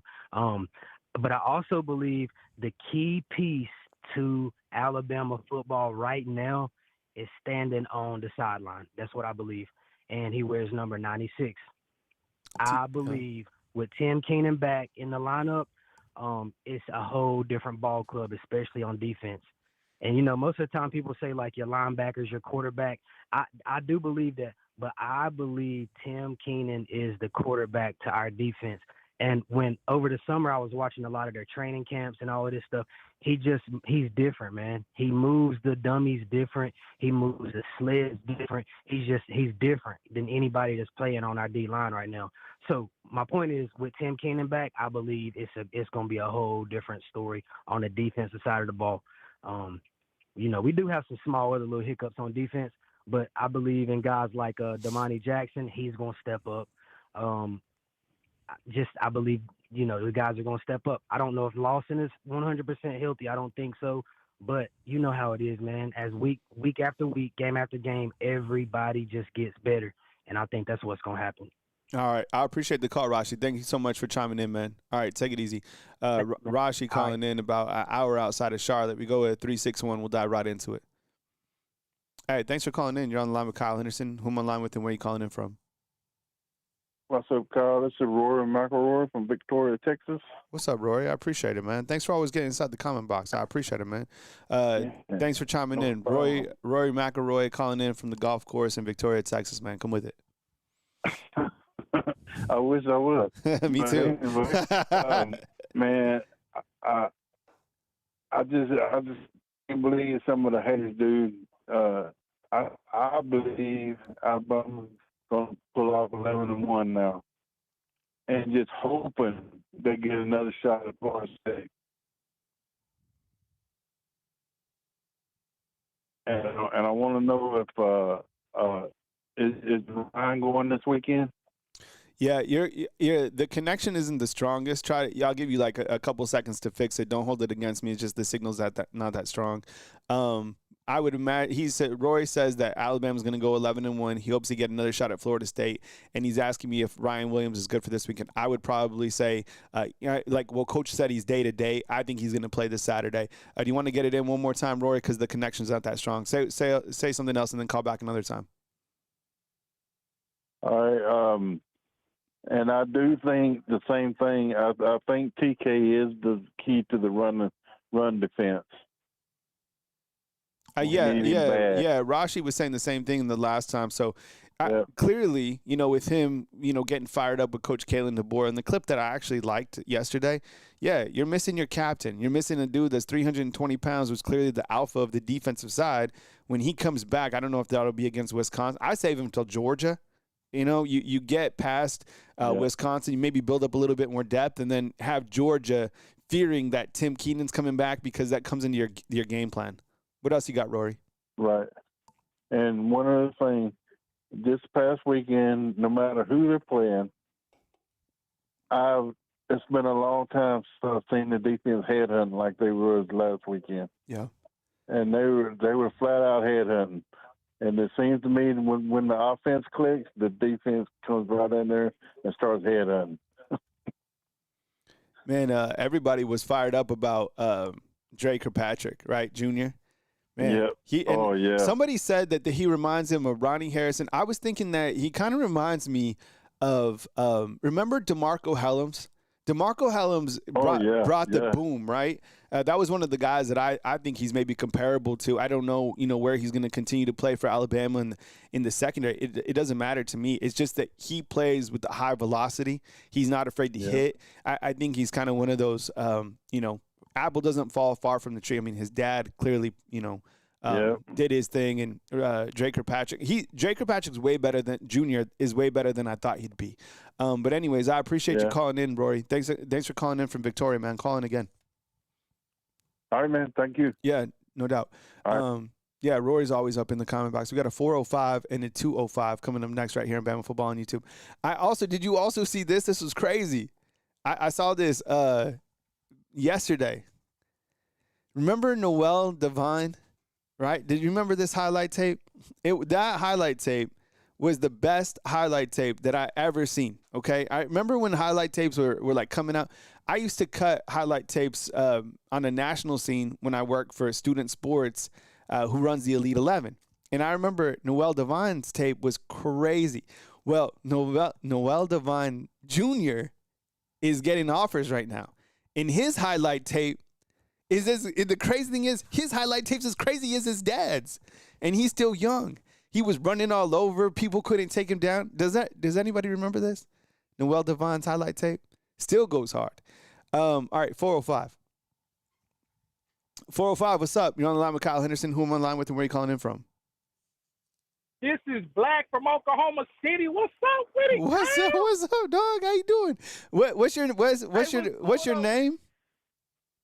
Black, without the C. All right, what's up, man? I appreciate you. What's going on, man? I finally got in this thing. Roll Tide, I'm right. Roll Tide, man. I'm a truck driver, so I'll be everywhere. I'm in Missouri right now. Okay, all right, yeah.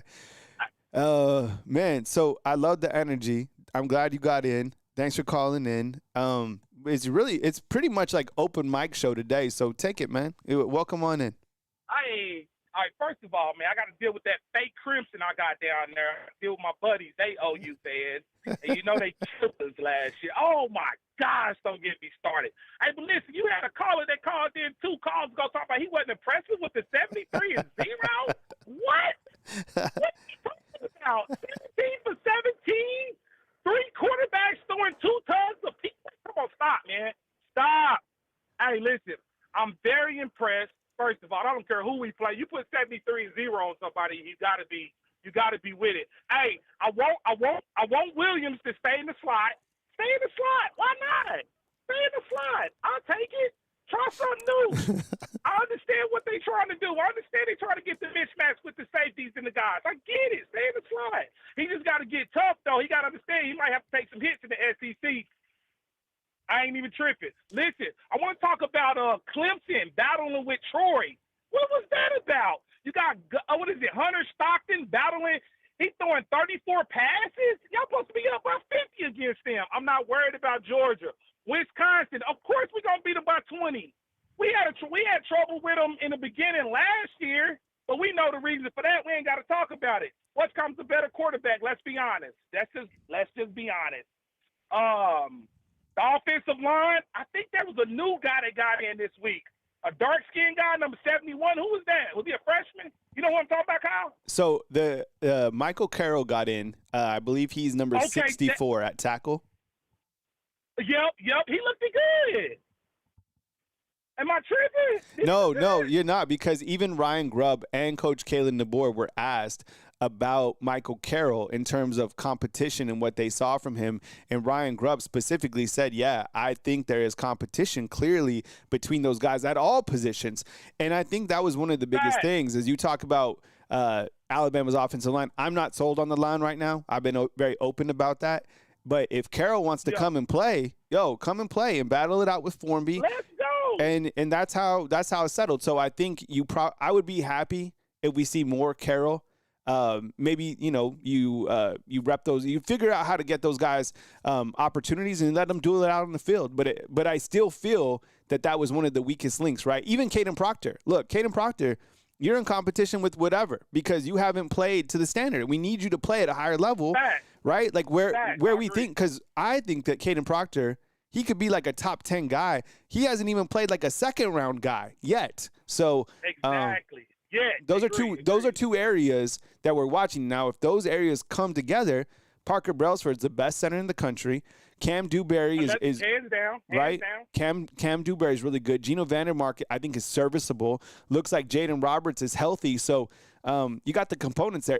There's nothing wrong with the skill positions, clearly. And the quarterback, coming off 17-17, let him go eat. I mean, what are we talking about right now? Even 17 is crazy. I don't care who we play. We could play the high school of, I don't know. Like 17 is crazy. You got to be very accurate and efficient to do that. I'm sorry. You can't even do that on the You can't even do that on the video game. Go ahead and go play on the video game and go 17-17 and screenshot it to me. Right. You can't do it. Like, what are we talking about right now? Hey, but listen though, the linebackers, man. When was the last time we had, like, besides Jahad Campbell, those big bulky linebackers that used to smack something? You know what I'm saying? I feel like D. Lawson is little. I feel like Jefferson got a little meat to him. Don't get me wrong, but obviously D. Law must be the IQ with it because they would put Jefferson there. I would think they would. So I feel like he's faster and stuff. He can move and get off. But D. Lawson is small, man. He's not a big kid. And of course, he ain't 100%, but we just need to be honest with him, bro. You might have to go sit down and coach from the sideline. We need some big boys back there at that mic. Like, yeah. You know what I'm talking about? I said this after, I think in all the post-game dust-up, that I'd like to see QB Reese get more opportunities. I think that caused some people to say different things. I still feel that Deontay Lawson is not 100% just yet. Agreed. Justin Jefferson, look, credit him because I feel he's very fast. He's very athletic. But he seems undersized for an inside linebacker, in my opinion. I agree with you both. I agree with you. But he's fast. He's fast. I saw him chasing down Tommy C in that first game. But and then moving. But Nakai Hill Green, jury's still out on how good he is. I don't know. But maybe some opportunities for QB Reese. Going forward, he seemed to play the part and kind of opportunistic, right? He was there for a fumble recovery, nose on the ball. I don't know. Right. Yeah. I like Bray Hubbard. I like what he did the second game, but I heard a lot about him in the spring. I heard a lot about him in fall camp. He just got to wrap up. But I like him coming downhill, smacking stuff. Yeah, he got put on notice the first game by everybody, and rightfully so. That type of effort is going to be highlighted when you play at this sort of level. I don't think we've cashed out on Bray Hubbard at all because he was a player of the week for his performance against Louisiana Monroe. So we still got to see it going forward, which I think he will. We've never had it. We've never had an issue with Bray Hubbard besides that, what we saw. So not worried about that at all. What you think about Sabb?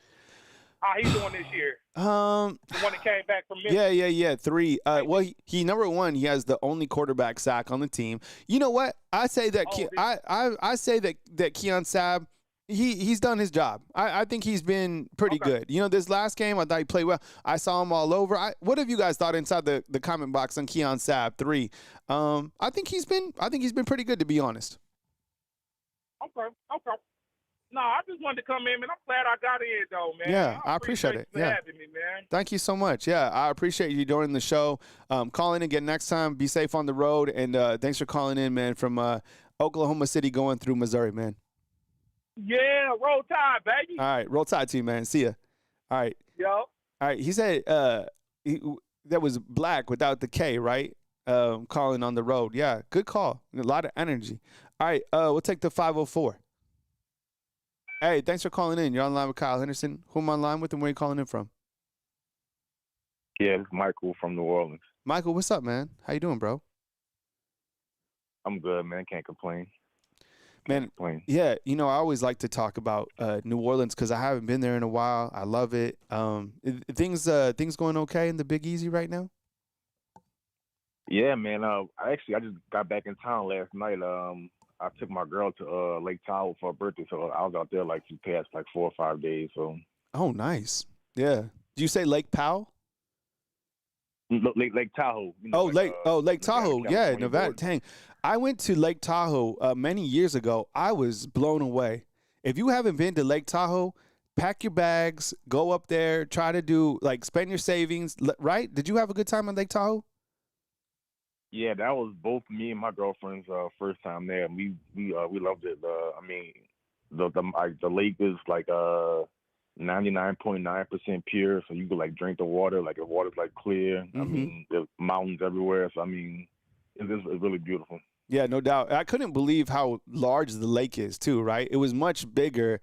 I thought whatever, but no, that thing is massive. Anyways, all right, Michael from New Orleans, fresh off his trip to Lake Tahoe. Come with him, man.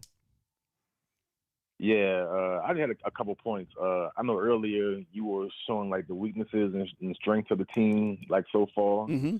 And I have a couple more weaknesses that you didn't really point out. One weakness for me is I still don't think we're running the ball as good as we can. So I think that's a weakness still. I know we kind of did better against ULM, but that was ULM. I kind of need to see it against a SEC team to convince me that the running game is back. Mm-hmm. Another weakness is quarterback sacks. I know we pressured the quarterback a lot last week, but still having trouble actually bringing the quarterback down. So that's still a weakness for the team, I think. And another thing, the other caller, he was saying something about the offense playing better against Wisconsin because of the quarterback change. But if I'm not mistaken, Miro had 3 touchdown passes and 2 rushing touchdowns against Wisconsin last year. So, I mean, he wasn't the issue at all last year against Wisconsin. So I'm not sure what the caller was referring to. Yeah, I think one of the interesting points about watching Alabama going forward, especially when they get in some hard-hitting games, is how does Ryan Grubb utilize the running backs then, right? I mean, because I felt even in that first game, if you really want to go back to open a wound, that first game they drove down the field using a variety of running backs, and then you kind of went away from it. And he was criticized about that. Now, in the second game, you're able to pretty much do whatever you want and feed a lot of different running backs to showcase the abundance of talent. But when you get in some hard-hitting matches where you might need to win time of possession, or you might need a long sustaining drive, what are you going to do from a running situation? And how, most importantly, is the offensive line going to protect for your running game, right? Or open up holes or whatever. So, yeah, I think jury's still out completely on offensive line and probably a big game running ability. So I'm with you on that 100%. Yeah, because to me, we can't just start doing it then stop, because the more you do it, the more the running back gets more in tune with the running game as well as the O-line. You can't just start then to stop it again and pick it back up. So I think something you kind of just kind of put a little more focus on, because I mean you gotta be able to run the ball to win games. You can't just throw the ball 30, 40 times a game. Especially in the SEC, you got to control the clock. Yeah, and then also, we'll be watching just the overall play of the defense, right, in these bigger games. Let's face it, man, that's still, I think, one of the areas that fans want to see Alabama tighten up on is how are these guys going to play on the road against? You think Georgia's going to try to go through the air the entire game to beat Alabama? No. I already know Georgia's game plan. They're going to use their big physical running backs to try to play time possession to win. 100%. I mean, I know that. Nate Frazier's a pretty good running back. So I mean, like I said, not Wisconsin. We should beat them, I think, easily. So like I said, my real litmus test will be when we play Georgia. A real SEC team on the road, and see how the team fares. In that kind of environment. Because like you said, we haven't been playing good on the road with DeBoer, and we really weren't playing good on the road the last year of season 2. So this has been a problem for a little while now.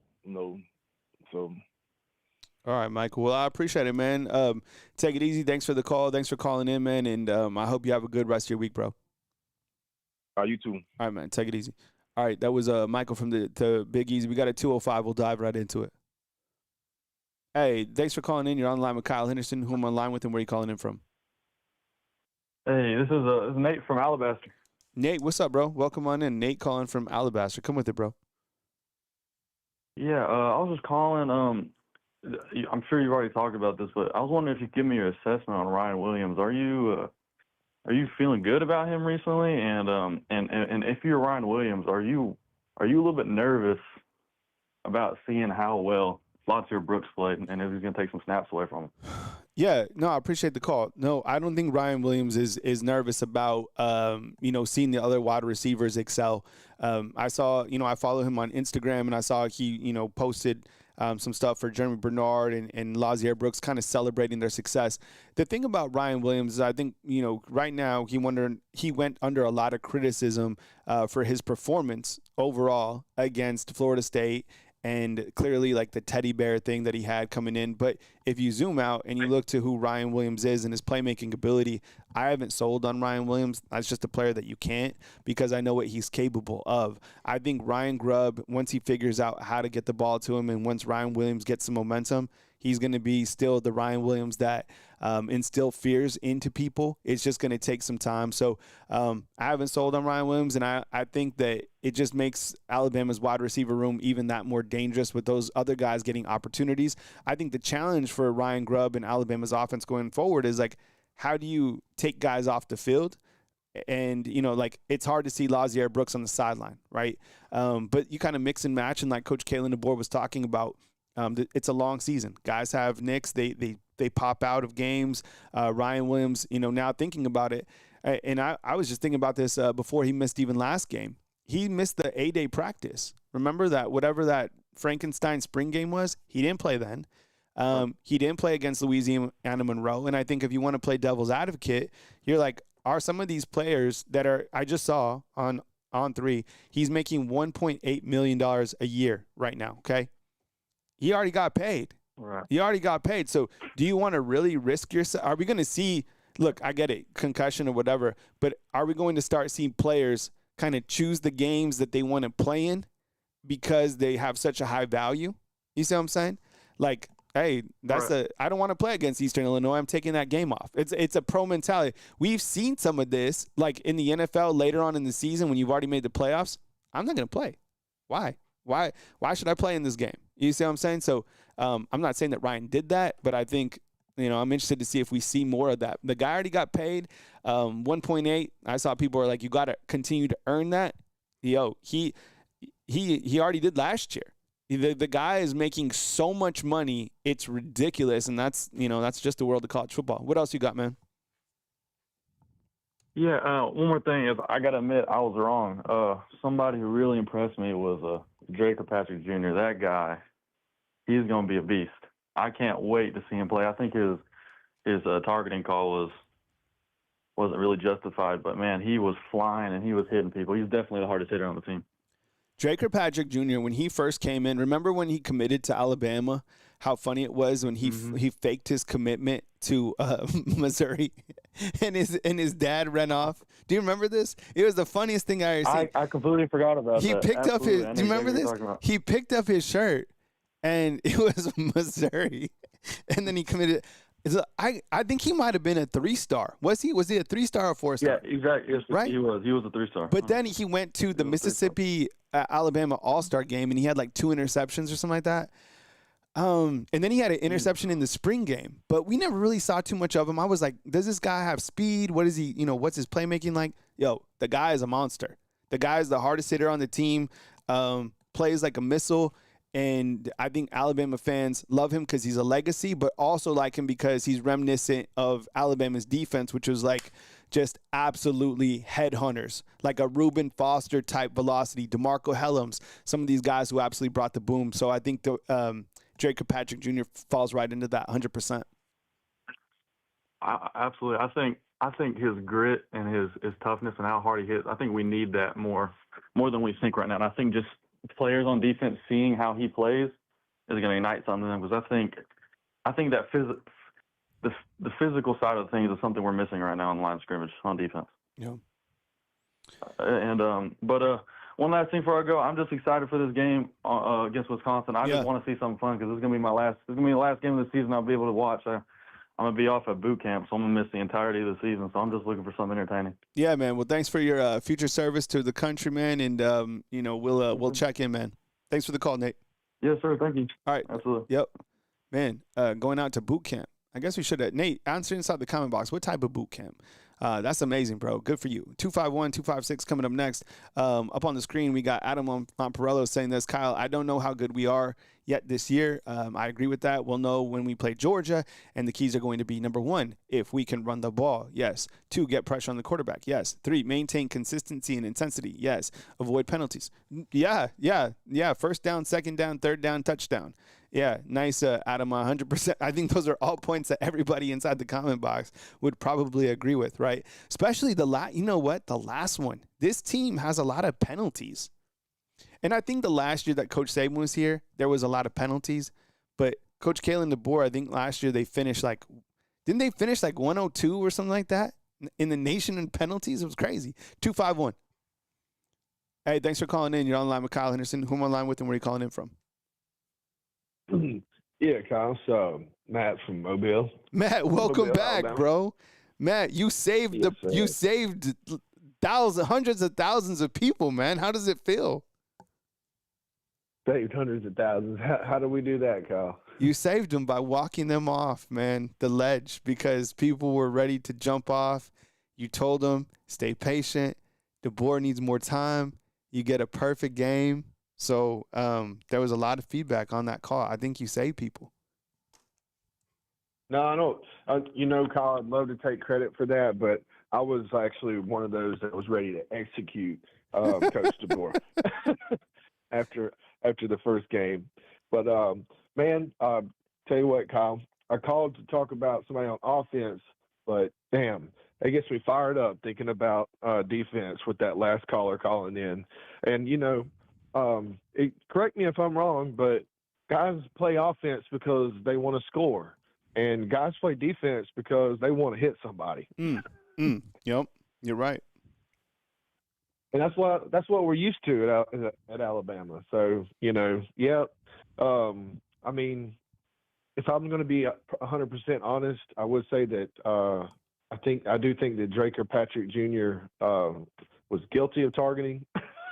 I mean, he went in there and smoked that guy, and whatnot. But I'm not really mad at him about it because it didn't hurt him or whatever. So luckily, but it's but the intensity though, that I'm there for that. I'm here for that. And correct me if I'm wrong. But now we're talking about defense and intensity. But it seemed like the Alabama teams that we're used to watching under Coach Saban.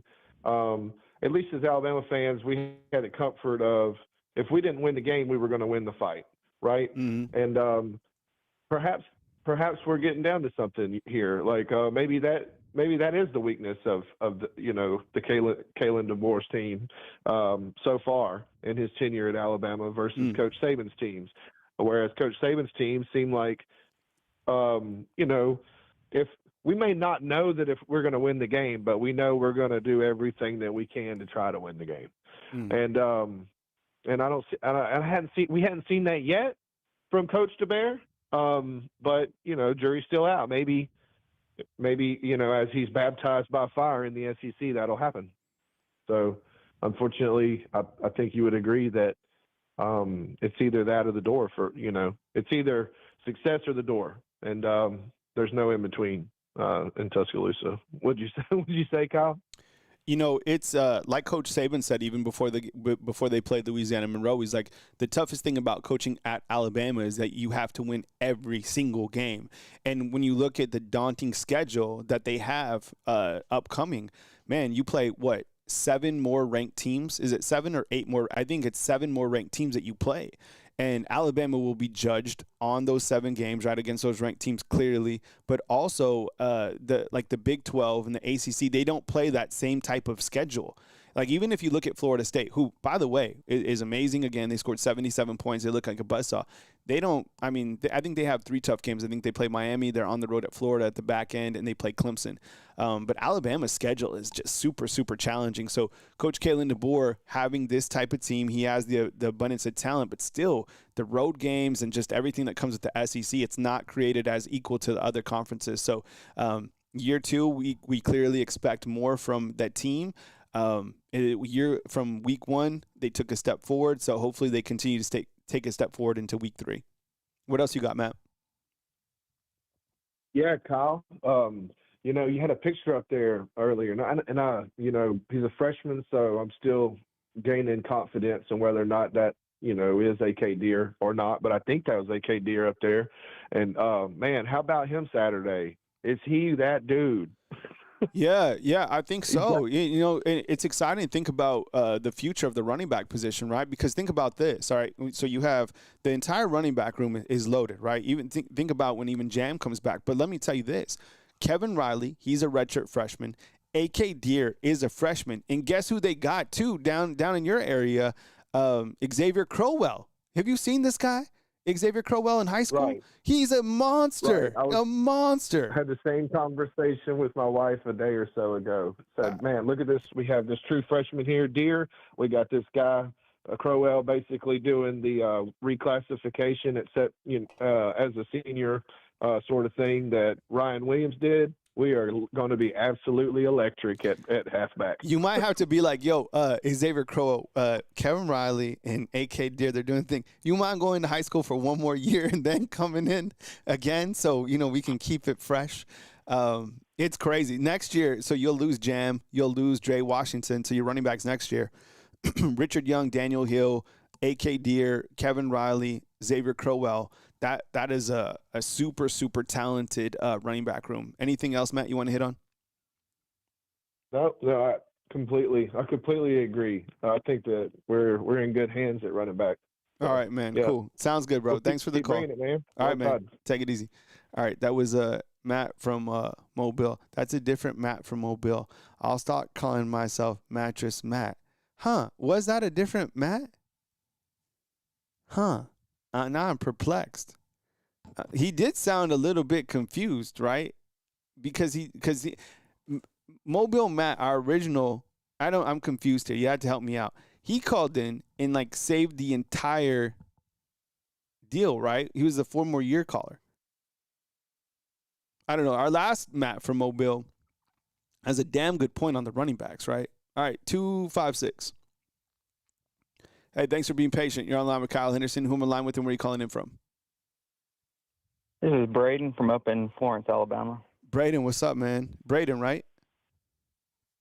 Yes, sir. All right, man. Come with it, Braden.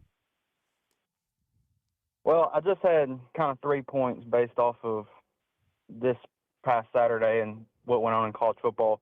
First off, it was a very, very bad Saturday for the potential Kalen DeBoer replacements. You look at some of the names that people were throwing out there, which, by the way, was way too soon. But Lane Kiffin went up. The Rebels struggled against Kentucky. I don't know what it is about Mark Stoops in Kentucky, but they always give him a hard time. Of course, Dabo and them struggling with Troy. I mean, that was a very ugly game from Clemson. And then, of course, Kenny Dillingham and them getting beat over at Mississippi State and what a finish that was. But we jumped on the getting rid of Kalen DeBoer thing way too soon. I know the Florida State game was ugly and it was rough, but they had all off season of Gus Malzahn preparing on how to attack our defense. And that showed. And of course, the effort plays and stuff like that was obviously discouraging and something that makes you scratch your head. But it was a rough day for those that wanted DeBoer gone. And I think Alabama, I told some guys this, I know it's Louisiana Monroe, but it just looked different. The effort, the intensity on defense, it just looked different. The 2 things that I would have concerns about based off of Saturday's game still, offensive line is still a concern. Still giving up a lot of pressure on pass drops. Proctor still getting beat a lot to the inside. It kind of makes me wonder if maybe there's some shuffling around that needs to be done as far as positions and guys that are starting. And then pass rush. We're still struggling with pass rush. And even when we are getting home, I remember that play where, guy scrambles around. We had several guys chasing him, and then he, throws it whatever 30, 40 yards downfield. The pass that ended up being ruled incomplete. Just struggling with the pass rush. And if this season isn't going to turn around, I have a feeling that those will be the two things that lead to the season not turning around. I can't wait to see this team against just Wisconsin. Seriously, because I'm like, I want to see if they can carry that over into a game that they're favored. There's some rat poison, right? They probably, they gain confidence clearly, but it's like, can you do it again? Can you do it again and again and again, right? I think that's kind of the challenge. And watching the press conferences yesterday, I do appreciate that the coaches didn't come out and like pump their chest. It was kind of like business as usual. I felt even that kind of that monotone kind of carryover, and even Kane Womack saying like, look, we're not where we need to be on defense. That meant a lot for me because I was like, all right, yeah, we get it. We understand you play. That's what you're supposed to do, like Marcus said in St. Pete's. But there was some positives. What else you got, Braden? Yeah, and that was what we saw a lot last year. I mean, I go back to, and I mentioned this to somebody, like, let's feel better about our team, but also slow the roll at the same time, because we went through it last year with the LSU game and how we looked in that, and then what we turned around and did against Oklahoma. So I'm like you, I want to see it against Wisconsin and Georgia especially. The only other thing I would add is it is going to be very hard to not wonder what Keon Russell could do with this offense full time. I know Ty looked really good, and I was really impressed with Ty. Once again, like kind of what we're saying, I want to see that same production and that same efficiency against, Wisconsin and against Georgia. It kind of reminds me of, two possible ways that this can play out is, we have the Tua and Jalen situation where, back in 2017, Jalen played all year. Talking about Jalen Hurts, played all year, and Tua was kind of sitting behind him. And, when Tua got in the game, it was just like, man, there's something there. Like, it just looks different when he's out there. Yeah. And, me watching that season, I kind of felt the whole time like, man, if he ever gets the chance, he's going to take our offense to another level. And so you kind of had that situation where, the freshmen kind of end up winning out, and that end up being, for the best. And kind of the other situation, kind of, I guess, the way this could go the opposite way is I think about, Mac Jones and Bryce Young going into 2020. It was kind of a foregone conclusion for a lot of people, including myself, that, hey, Mac Jones will come in and, he'll play for a little bit. And when we get in trouble in a game or something, Bryce Young will come in and he'll take over, kind of like Tua did. And that just never happened because Mac Jones had a, historic season. And so it'll be interesting to see how that plays out. I guess my one concern is knowing that it's not a Mac Jones situation and that odds are Ty Simpson's got at least another year of college football in him. So I do worry about, losing a talent like Russell. Just that little bit that we saw of him, it really looked different. And, I always thought that the Jaden Daniels comparisons were probably unfair. But after watching him Saturday, just in that short little snippet, it's really hard not to see that comparison. Yeah. I was asking for comparisons as well. I think that when you start to talk about Keelan Russell, people's ears automatically perk up just because who he is, the pedigree that he has coming in as a 5-star out of an elite area of high school football. I think the big question was, is this guy ready already, being that he just got here in the spring? And I think, honestly, he is. The thing is, you have a quality quarterback situation. I think I'm not mad at how the coaches handled the quarterbacks against Louisiana Monroe. It's a long season. Who knows? We get to a different point in time. There different things happen. You need other guys to step in. I'm not mad about it, man. And I agree. As soon as he stepped in, and this isn't anything against Ty. This isn't anything against Austin Mack, because I like what those guys brought to the table clearly as well. Austin Mack, how could you not like what you saw from him? It's just when he came on the field, I know you guys saw it too. Like you know it. It's like we watched so much football. You saw it. And the Jaden Daniel comparisons, I think, are very accurate. Kind of even a blend of Michael Penix. I know he's a left-handed passer, but the guy was smooth, great delivery, made some intuitive plays, made some great throws that were just like, damn, that is the future. I'm glad he's here at Alabama. What's going to happen next year? Well, a continued quarterback competition between the two, but you're in a good spot because this guy is something special. And I know they have other quarterbacks that are committed, and I'll be honest. Look, the other quarterbacks, they look good. I'm excited about them, but they're not Keelan Russell. Keelan Russell, this guy is different, man. But I appreciate the call, Braden. Thank you so much, man. Yeah, man. All right, man. Take it easy. All right, fam. Well, we're 5 minutes over our 2-hour window, and I have some other things that I need to take care of with the channel. So if I didn't get to your calls, call in next time. I'll have another call-in show later on this week, probably Thursday or Friday. We'll continue with some more calls. So if you didn't get in today, call back in next time we have the call-in show. I'll inform you when we do have a call-in show. I appreciate all the feedback and support, all the super chats, and for you guys getting inside the comment box. Did you guys have a good show? Yeah, I appreciate it. Thanks for kicking it with me today. Look, don't go into this game asleep. Don't think that just because after this first game, you're like, oh, it's Wisconsin. We're going to – no. Like, this is a team from the Big Ten that is coming in, and I'll tell you what, everybody out there in the world of college football, believe it or not, feels that they have a chance to play with Alabama football now. They do, plain and simple. Everybody does, okay? So until Alabama sets the tone and starts playing that level of football on a consistent basis, everybody's going to come in here. Everybody that hosts Alabama thinks that they can beat Alabama football. So, look, you're in for a war every single week. I know I talk about the future schedule. Yo, Wisconsin's going to bring their back. Luke Fickell, you got to think that he remembers that ass kicking that he got last year. You have to, right? So, he's a competitor. You got to be ready for Wisconsin, and hopefully these players are dialed in and they give it to the Badgers because, this team has a chance to earn a lot of momentum back following that week 1 disaster. Thanks for kicking it with me right here on Bama Football on YouTube. Please turn on all notifications so you are informed when we drop new content. I'm posting a lot of stuff because it's clearly the football season.